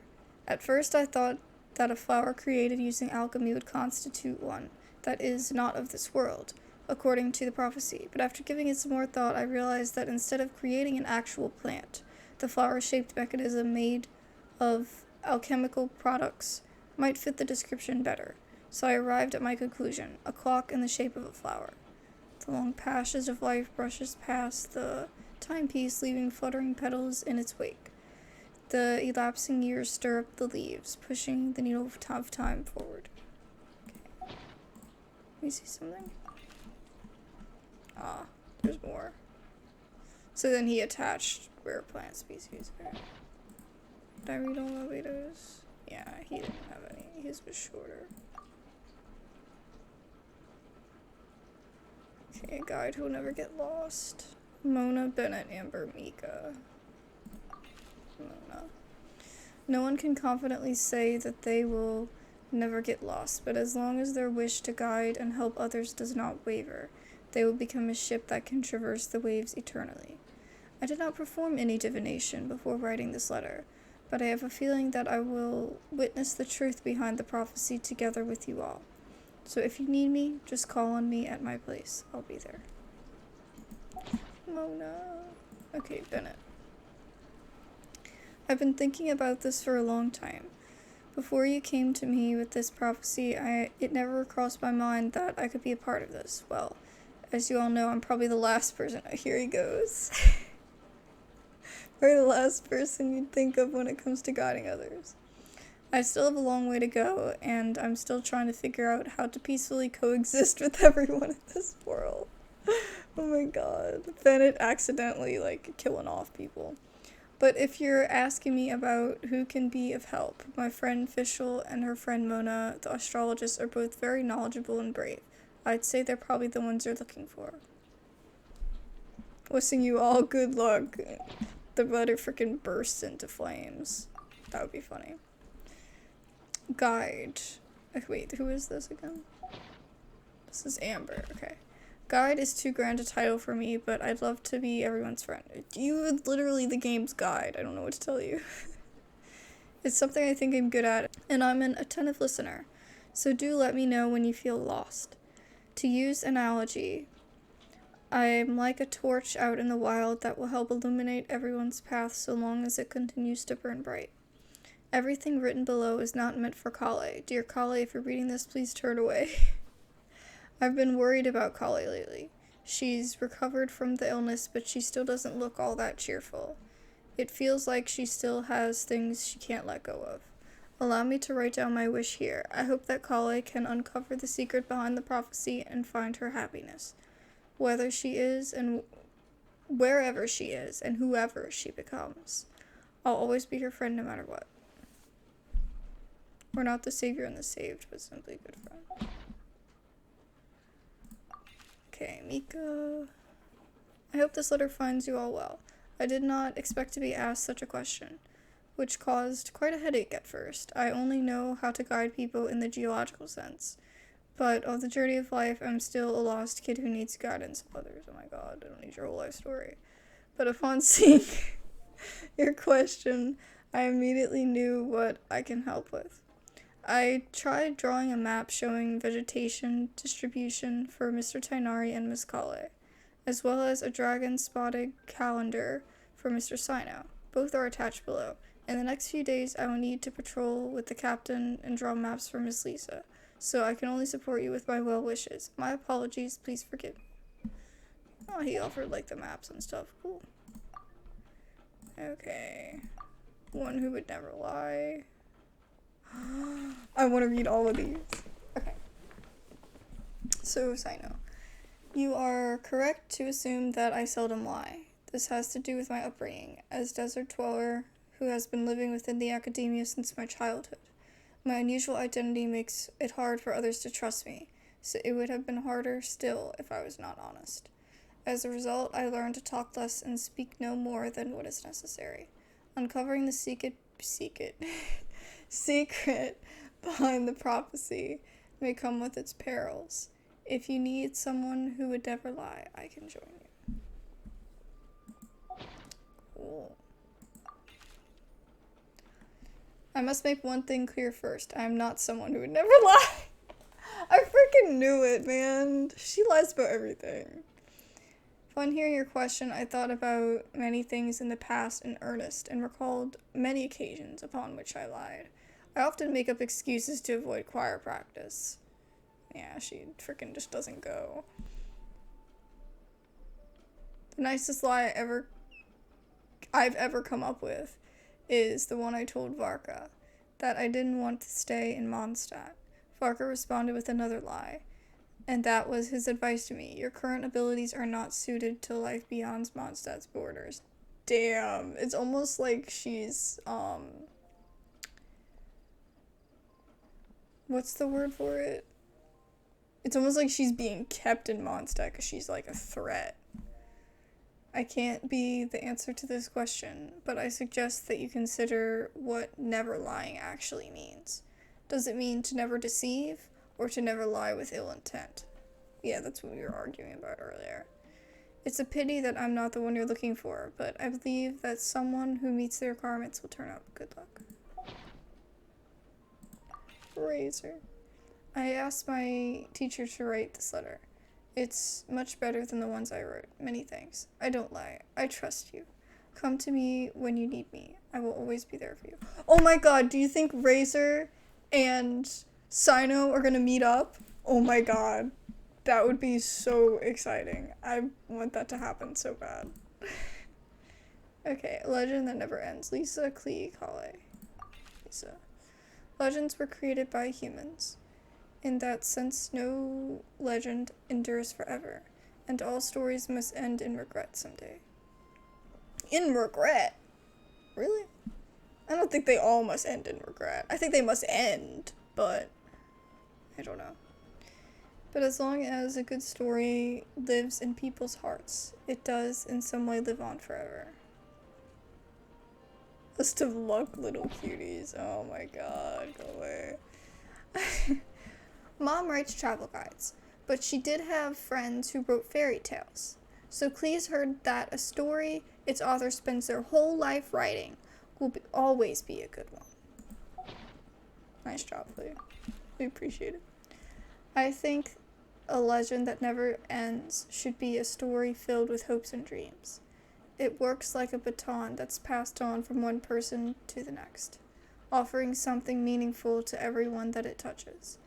I was once greatly encouraged by such stories, so I think I'll be going with this one, with this answer. Okay. I think that's everything. Let me quickly summarize what we found out about a flower that is not of this world. Tainari believes that on closer examination it might be logically paradoxal, while Albedo says that his answer would be better discussed at length in person. As for my answer, I think a clock in the shape of a flower would constitute one that is not of this world. Here's what we've gathered regarding a guide who will never get lost. Mona said that she'd like to join us in uncovering the secret behind the prophecy, while Bennett suggests Fischl, Mona, or the Traveler as potential candidates. Mika didn't submit much, but he did draw a vegetation map for Master Tainari and wrote up a dragon spotting calendar for Cyno. Amber also wrote in. She said that she sees herself as nobody's guide, but everybody's friend. As for one who would never She wasn't lie, supposed to read that one. Rosaria removed herself from consideration, but both Razor and Cyno are willing to support us in our search. Timaeus seems to have forgotten to write to us. And finally, this is what we've gathered on a legend that never ends.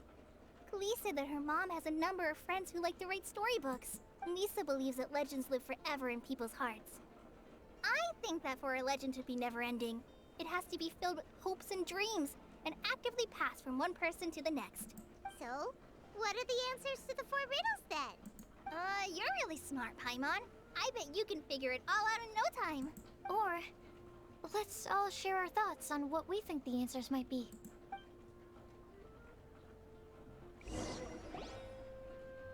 Wait! Wait for me! Oh no.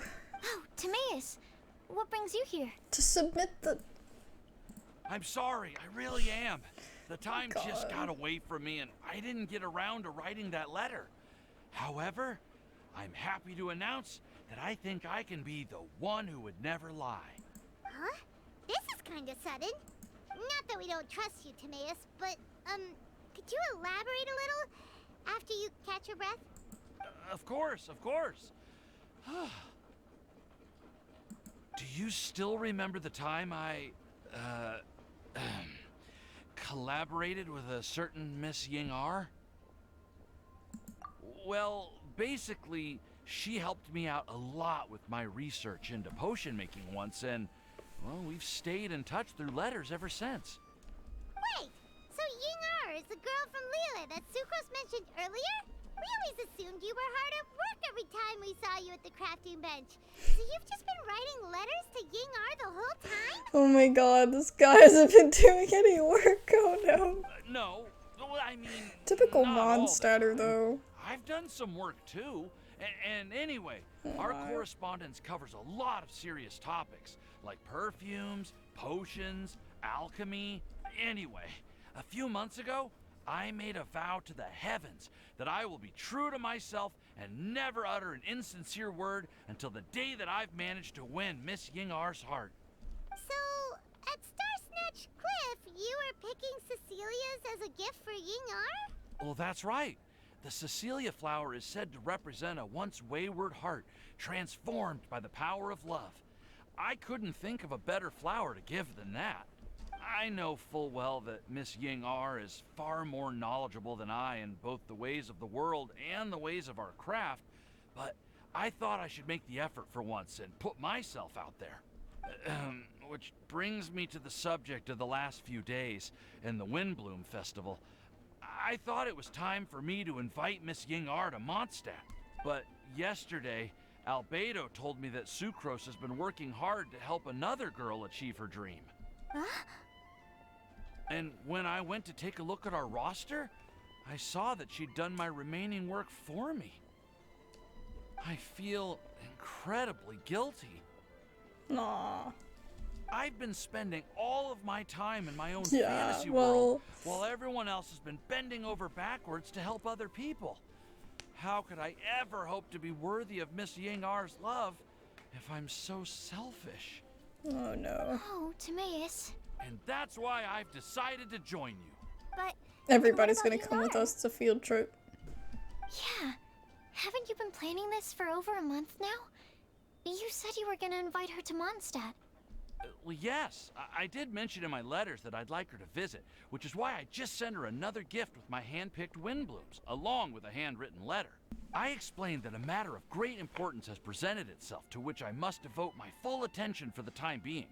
As soon as it's resolved, I'll make haste to Liyue to pick her up in person. I made sure to package the gift and letter with the greatest care. All I can do now is hope that she'll understand. Point being, please know that I sincerely want to support you in this endeavor. Plus, I think I'm an honest person. As far as I recall, I don't think I've told a single lie in my life. Well, you certainly convinced Paimon with that speech. Don't worry, Timaeus. We won't let your determination go to waste. I mean, but thinking that you've never told a lie. You know, like trying to always be a good person, sure. I mean, I feel like I've done the same, but I can't say that I've never lied, you know what I mean? Like, I'm sure I probably did at some point. Thank you, Timaeus. Ah, thank you, everyone. I promise to do everything I can to help. Okay, so it looks like we found our one who would never lie. Great! Let's keep it up. On to the other three. Dang it, are Cyno and Razor not gonna meet up? Okay, Paimon will do the honors. Ahem. I don't see them. We have with us here the flower, the guide, the legend, and Timaeus. Huh? Why did you only say Timaeus' name? You should say my name, too. All right. We also have Klee. That's me! With Klee here, this all somehow feels like we're getting ready for a field trip. There's nothing wrong with a more relaxed atmosphere, is there? Have you figured out your answer? Of course. We will soon see if my hypothesis has any merit. Actually, I'm still feeling a little nervous. Me too. But weren't you all fired up just a moment ago? Yeah, you're right. Okay, let's do this. Actually, I'm a little worried too. Deep breaths. Deep breaths. Maybe they'll meet up at Vine I know what Lacifos. you're feeling. Saying anything becomes so much harder when there are so many people watching. Well, does anyone know the exact location of where we're headed, or should I do a reading on my scry glass? According to the prophecy, once we've figured out the answer, we should test it at the Lantern of Utmost Joy. Wait, but where is this lantern? Oh, we know something about that. We already know where it is. What? Yeah. Thank God, Aventi. You make up a story about how you discovered where it is. You really know how to do everything under the sun. Then we'll let you lead the way. This is it. We're off to find the sacred location of the Lantern of Utmost Joy. I guess between everything we've been doing, everywhere we've been running around for this event, it would be kind of impossible to know that it's Venti. You know? But I do think sometimes it's like, wow, you could have totally been able to tell that that was Venti this whole time. According to the map, it should be somewhere around here. Let me take a look. Oh, it should be right up ahead. Got our whole crew. How snazzy Mona is. Aww. I don't see any lanterns here. Now that I think about it, the prophecy didn't say anything about what the lantern utmost joy actually looks like, right? Maybe we've overlooked something? Traveler, are you trying to figure out something else from the paper?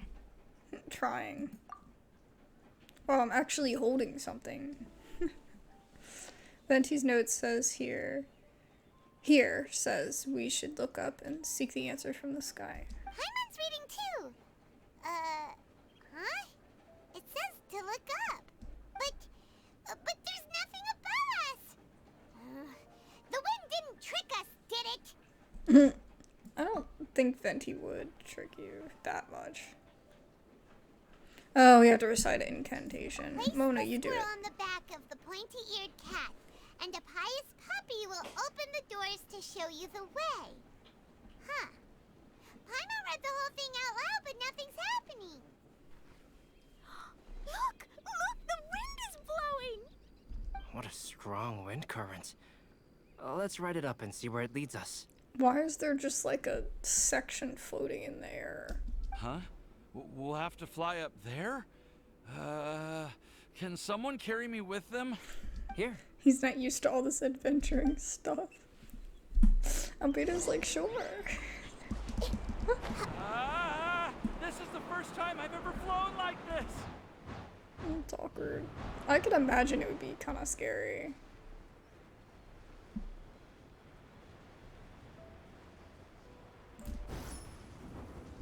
Especially if you're scared of heights. Ooh, this definitely looks like it's Alice's doing. How did this little island get up here in the sky? Did somebody make it? Or you know what? It's Venti, probably, Just right? to be safe, I've been jotting down our entire route here. This way, no one will get lost. Oh, good thinking, Kale. Huh. Who would have thought we'd find this kind of table here? Weird. It's almost as if someone was holding a tea party. I never would have guessed that such a place The could witch's tea exist. party, right? Right above Mondstadt, too. Wow, look at that pretty lantern on the table. There's even a chair for each side of the lantern, too. There seems to be something on the back of this chair. Let me have a closer look. Take your seat, present your answers, and you shall reach enlightenment.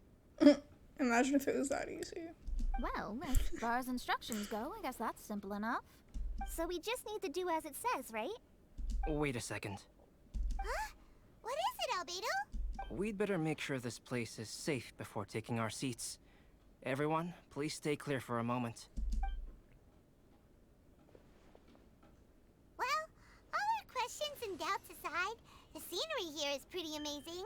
It'd be impossible to feel stressed here. How is everything, Albedo? Everything seems to be fine. I didn't find any traps or suspicious mechanisms, but I also couldn't find any overt destructive devices. Huh? What do you mean? Well, it seems that wrong answers won't have any catastrophic consequences. Looks like we'll have to sit on these chairs and fulfill the prophecy. Everyone, I would like to suggest that we try some risky answers on our first attempt. Let's reserve our most confident answers for the second round. That sounds kind of smart. But why? I get what he means. If we do as he says, then we may be able to figure out how the puzzle works. Of course that he wants to know how it works. I see. It's very That makes Albedo. a lot of sense. Mona,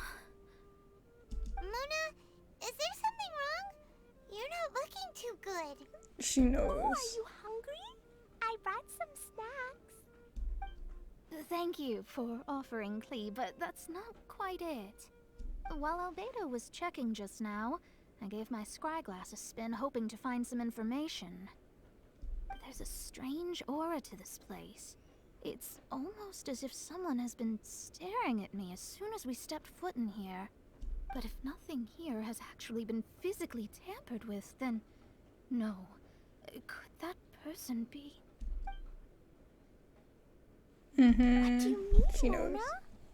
Who could it be? Never mind. It's not like I've got any proof. Don't leave us on the edge like this, Mona. I'll just do what Albedo said. Yes. Let's test the hypothesis together, Klee. Come on, join us, Mona. Oh, all right. Okay, then I'll answer the first question. If someone were to ask me to find a flower that is not of this world... You can do it, Sucrose.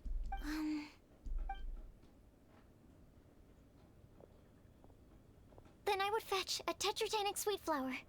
All right, I'm up next.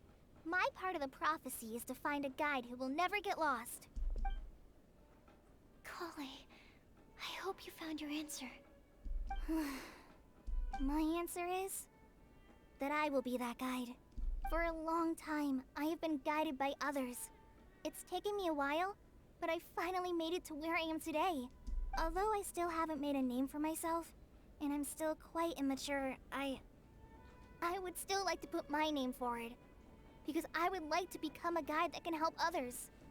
I want to help others the same way Amber, Master Tighnari, Cyno, and everyone else helped me. Now it's my turn to pass on the gift that I've been given.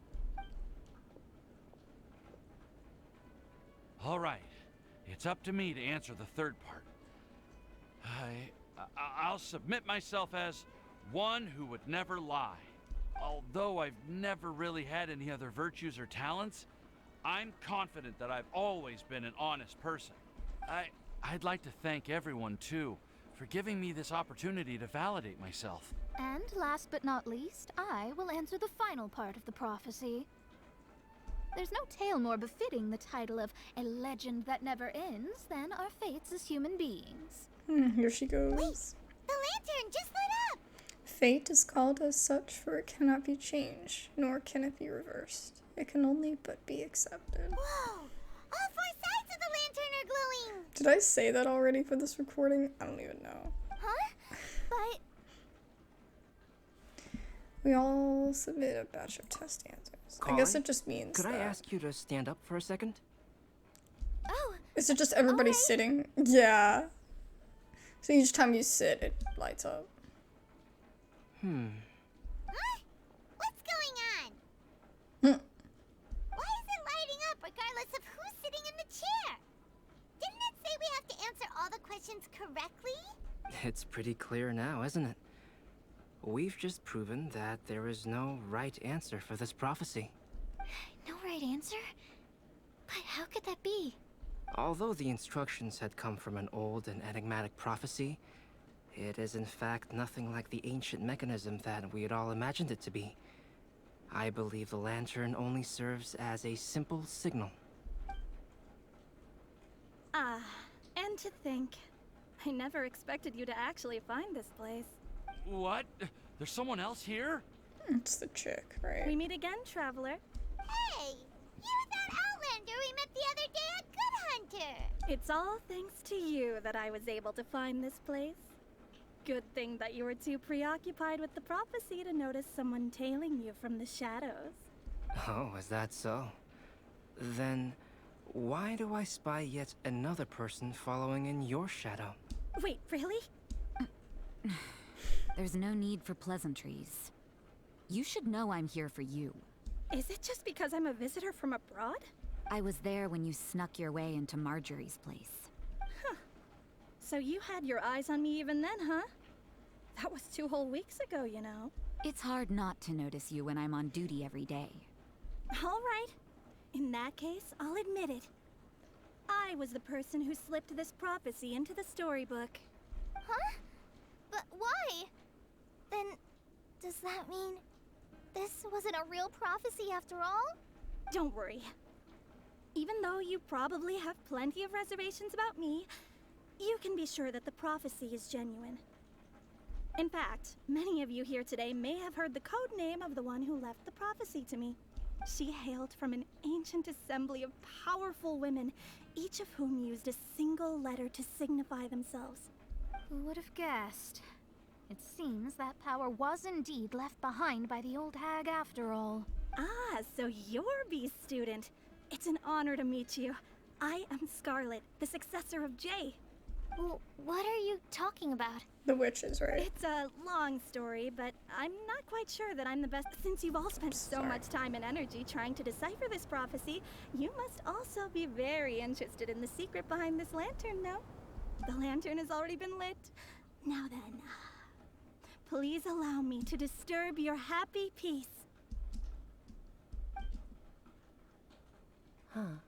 Why did this little thing just light up? How strange. Hello? On the other side of the lantern. Can you hear me over there? Mom? Oh, I hear many youthful voices. Madam, I am Scarlet, the successor of Jay. Oh, since we've last gathered, Jay's successor has already become so reckless and bold. Unbelievable. Wait. Why are you talking just like the old hag? Old hag? Who would dare say that? Is that Mona? Who are you? Who dares imitate my master? And what of imitation and mimicry? It has always been a fool's errand to mimic and learn from humanity. Oh, Dallas, I'm here too. Mom, why are you trying to talk like other people? So I see everyone's here. Well then, my warmest greetings, everyone. Miss Alice, why would you? I love how she doesn't even talk to her kid. She's not recognizing her kid. You know what I mean? It's been many years since this lantern last lit up. You can't blame me for thinking that one of the old friends from my youth may have decided to catch up again. Why she sounds so coy all of a sudden? And if I recall correctly, we left this lantern in the care of the Animo Archon Barbados. You must be commended for uncovering an artifact entrusted to the god of wind himself. Tell me, are you sitting around my beloved tea party table? It's a really long table. Oh, so you are. I suppose this means even the Animo Archon has granted you entry to this place. Was all of this Scarlet's doing? Wait. Paimon's completely lost now. So what was this assembly you were talking about earlier? Oh, Miss Alice, would it be all right to leave the explanation of that to you? Well, you should be rewarded for making it all the way up here and activating the lantern. Now then, let me tell you a long and ancient story. Ever heard of the Hexenzirkel? As the spooky name suggests, it's a secret society. Once upon a time, it even challenged the Animo Archon himself. But he replied, "Let us make music, not war, and resolve our conflicts through song." From then on, the mages would only ever convene in the woods, in the skies, or on the edges of cliffs. At these tea parties, they discussed their stories and secrets and resolved their differences, as the tea and cakes bore witness to their pledge never to fight amongst themselves. Yesterday, I snuffed out the life of my beloved. He had grown old and was extremely sick. He loved me dearly, so I took his fate in my hands and ended his pain. I'm raising a son. Of all the children I had, he's the only one left. But I suppose that still makes me a mother. My lifespan is nothing compared to yours, so I wish to leave you with my storybook. Actually, maybe you can pass it on to your children one day. Oh, this looks interesting. Let me scry. My dear sisters, we mustn't let prophecies threaten our bonds of friendship. Even the most frightening witch was once a little girl, and growing up can be so tough. Sometimes we all need to vent our troubles to the wind. Even if the nations go to war, or the sky falls down, the mages' tea parties shall forever be held around this table.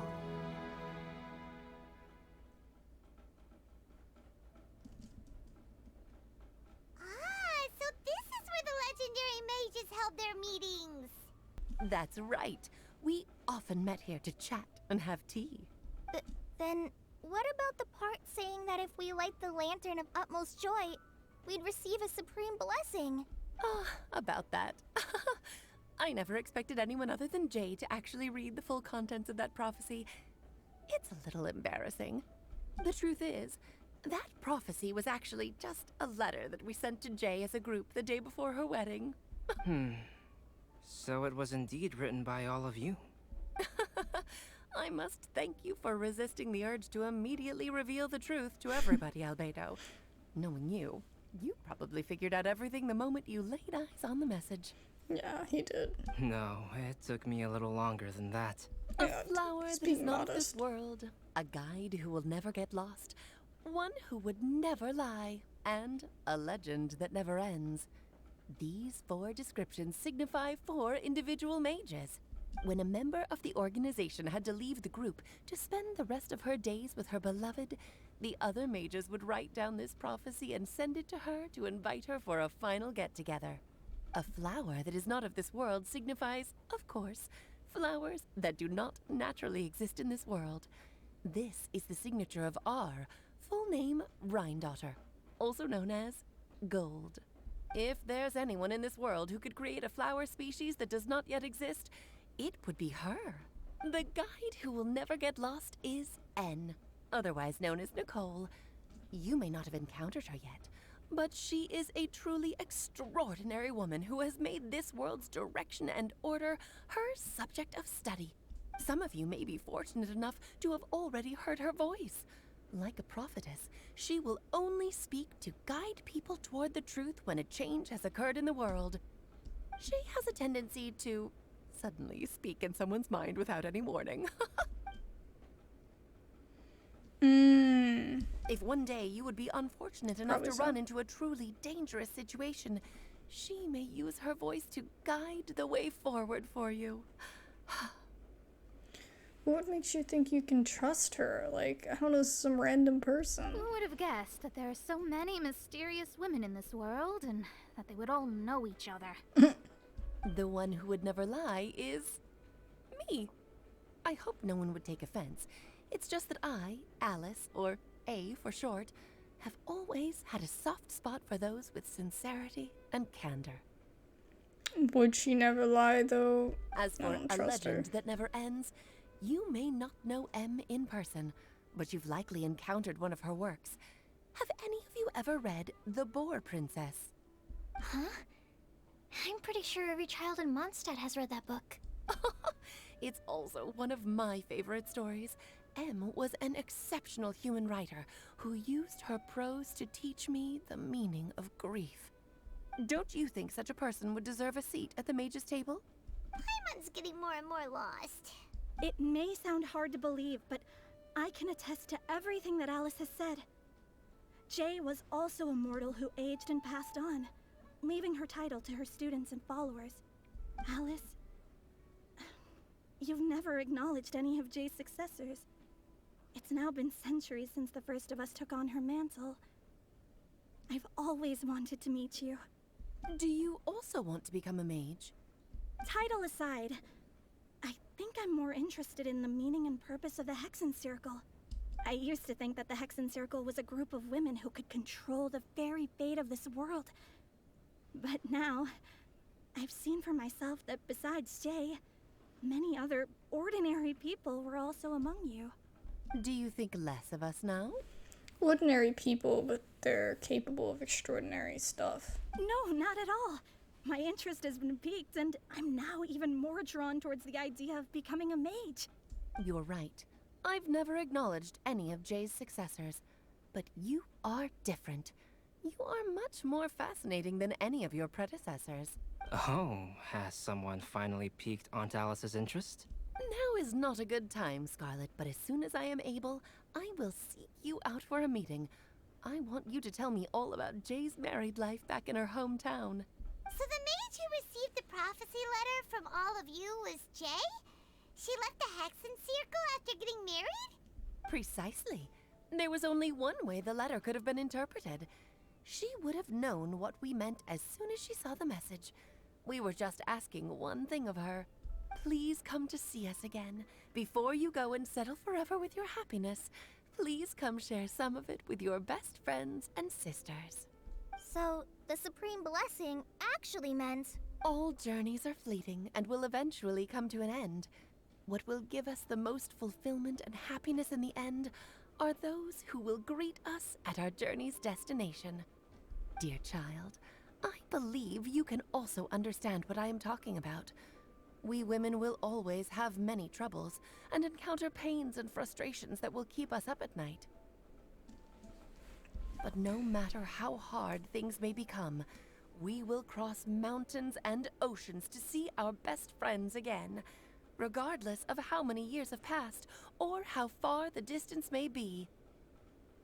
As long as we can be with our beloved friends, our hearts will be filled with joy. To us mages, that's what being supremely blessed is all about. Oh. I still don't get it, but I do know that all the mages are Mom's best friends. If you ask how I see it, the Hexen Circle is just a group of ladies that I spent my youth with. Anyway, I'll introduce some of the other members to you all later.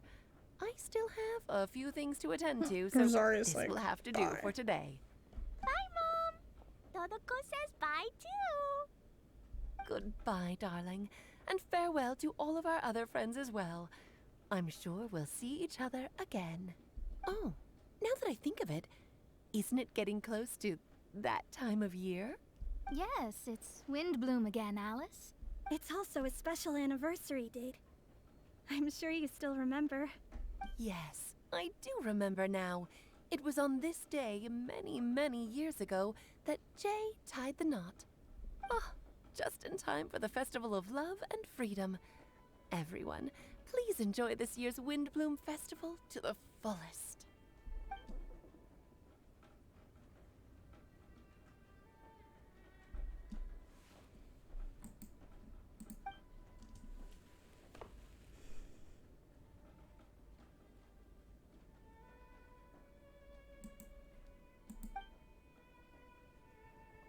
Whoa! Ah, Albedo! Why didn't you tell me we'd have to glide all the way back down?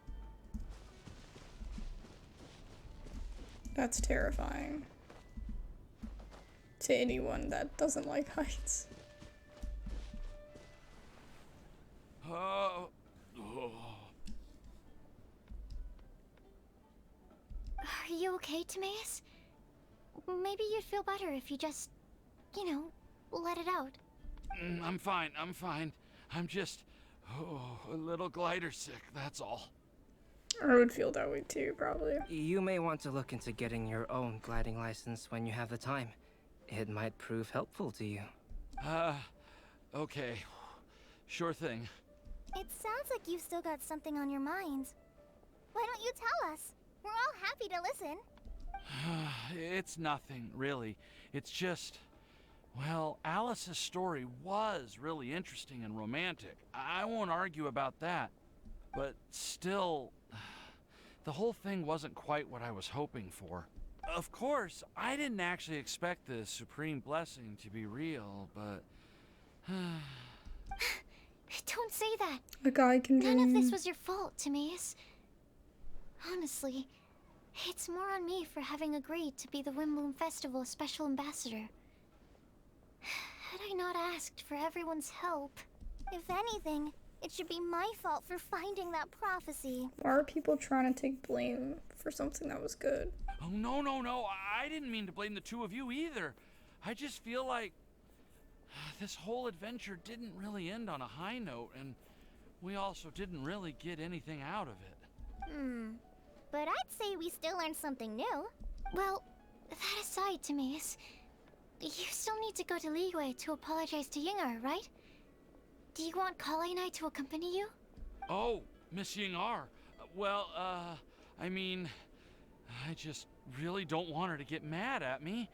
Now that I've come back to my senses, I really don't know what I should do. Hey, you three? You may want to look over there. Huh? Miss Yingar? Oh, so that's Miss Yingar? I've never met her before. Yep, that's her. And she actually came all the way to Mondstadt. It's not the perfume person, right? I am so sorry, Miss Yingar. But how did you... I mean... Are you so happy just to see me? She is. Oh god, she creeps me out. Of course I am. I'm so happy that, I don't, sorry, I don't know what to say. I was ready to give you a harsh scolding, but now that I've seen you like this, I suppose I could let you off the hook this time. You said you couldn't come to pick me up because of a very important matter, right? Well then, of course I had to come and find you instead. Should we go see how they're doing? Oh, I wouldn't. You'll get hit by a forest boar if you interrupt a couple's romantic conversation. Oh, really? We'll just leave them alone then.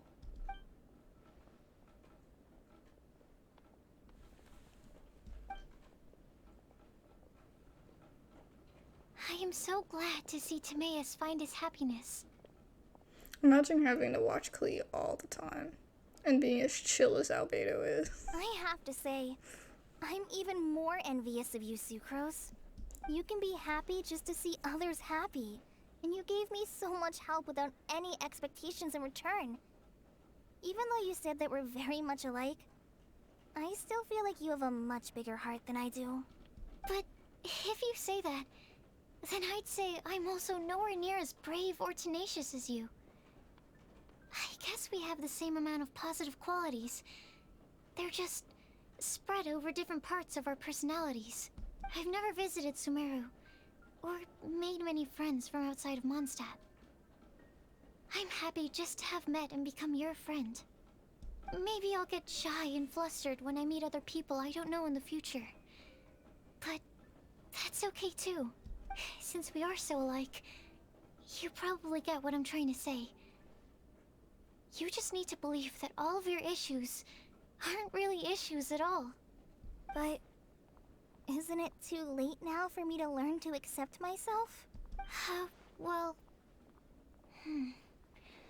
Do you know anything about the blooming cycles of Cecilius? I may have read about that in a book before. That's a topic that my parents used to talk about back when they were still dating. Surprising, right? To think that people would talk about that while on a date. My mom brought it up at dinner one time last month. She called my dad the most boring man she knew, and said that he even turned up late to a date once, all with a smile on her face. But she also said that learning is just another part of life. It's never too late to start something, as long as you recognize that it's something good for you to do. Why don't you give it a try, Kale? Okay, I'll try my best. They're really having a great conversation. Paimon can't even find a moment to join in. Well, isn't it great that they're getting along so well? I nearly forgot. This is for you. This texture. Are these seeds? Yep. I believe I mentioned my sweet flower research to you before. These are the seeds of the sweet flower cultivars that I've worked on. It's nothing too special, but they're the best cultivars that I've made. So, I really hope that you'll like them. They're super sweet and easy to grow and keep. I'm also submitting them as my Windblooms for this year. I wish that the Animo Archon could also see how lovely they are. Thank you. I'll plant them in the Avidia forest and take good care of them. Kale, please take these notes with you. I've heard that you've been working hard on your studies, so I've prepared some study materials for you at Sucrose's request. Feel free to look through them whenever you can find the time. Mondstadt's doors will always remain open to you. Thank you so much. Really, I don't know what to say. I'm just really happy. Ah, Sucrose, now's your chance. Didn't you want to collect a breath of joy? You're right. I almost forgot. Kale, can you exhale once into this test tube? I will save this breath of joy and use it in my research. Oh, really? May I? Of course. I love how she wanted to do it.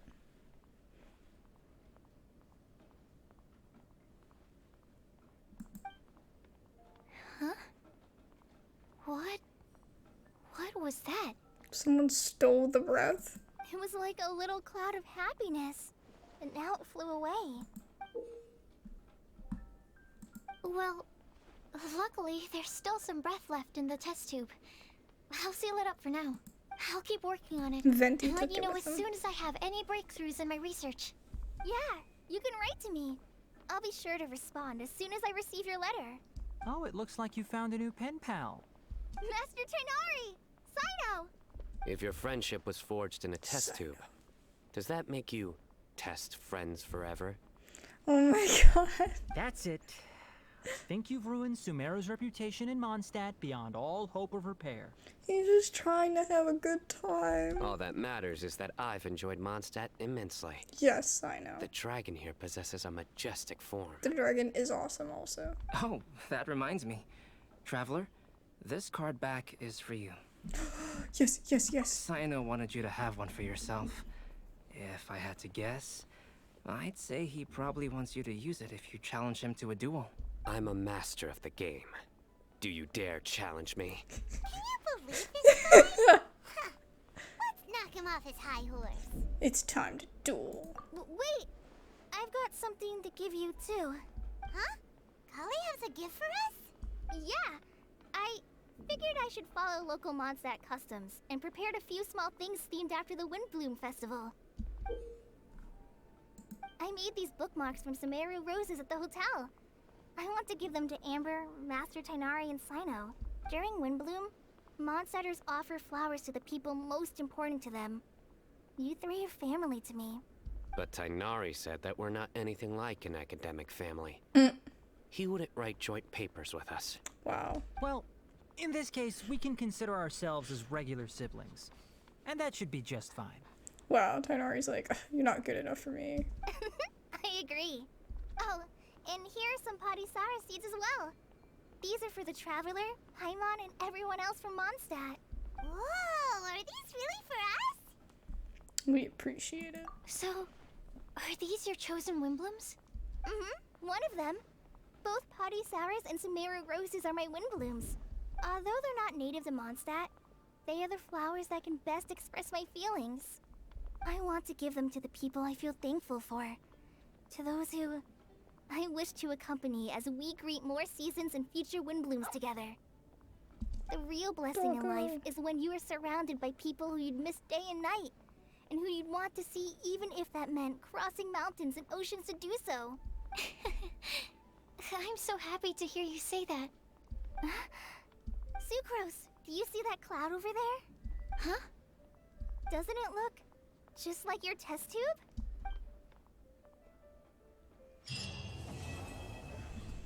Oh, I'm in a bush. Here you are. Wait, what? Albedo's up here. We gotta go talk to him.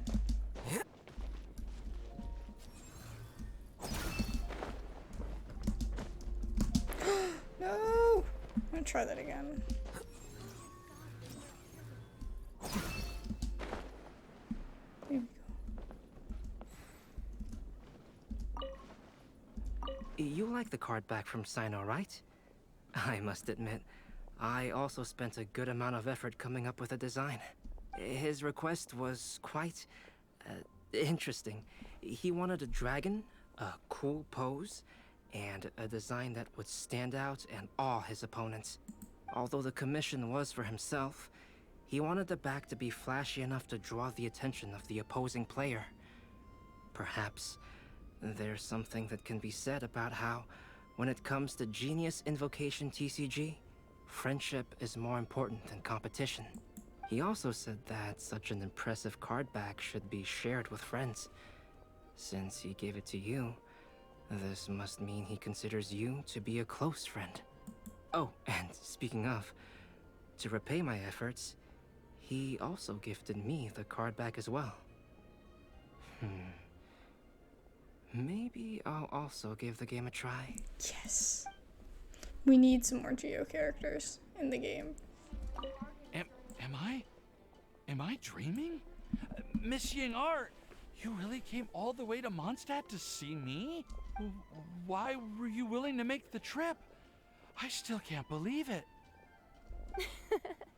Why wouldn't I want to come see you, It's not like a quick trip from Liyue to Mondstadt is completely unheard of or anything. Also, isn't it time for you to drop the miss and just call me Ying-ar? Oh, Ying-ar. Ying-ar. No. I think I still need some time to get used to calling you that. Look at you, already so flustered. And we're just getting started. No, I'm just overwhelmed with happiness. Thank you so much for coming to see me for Windblume.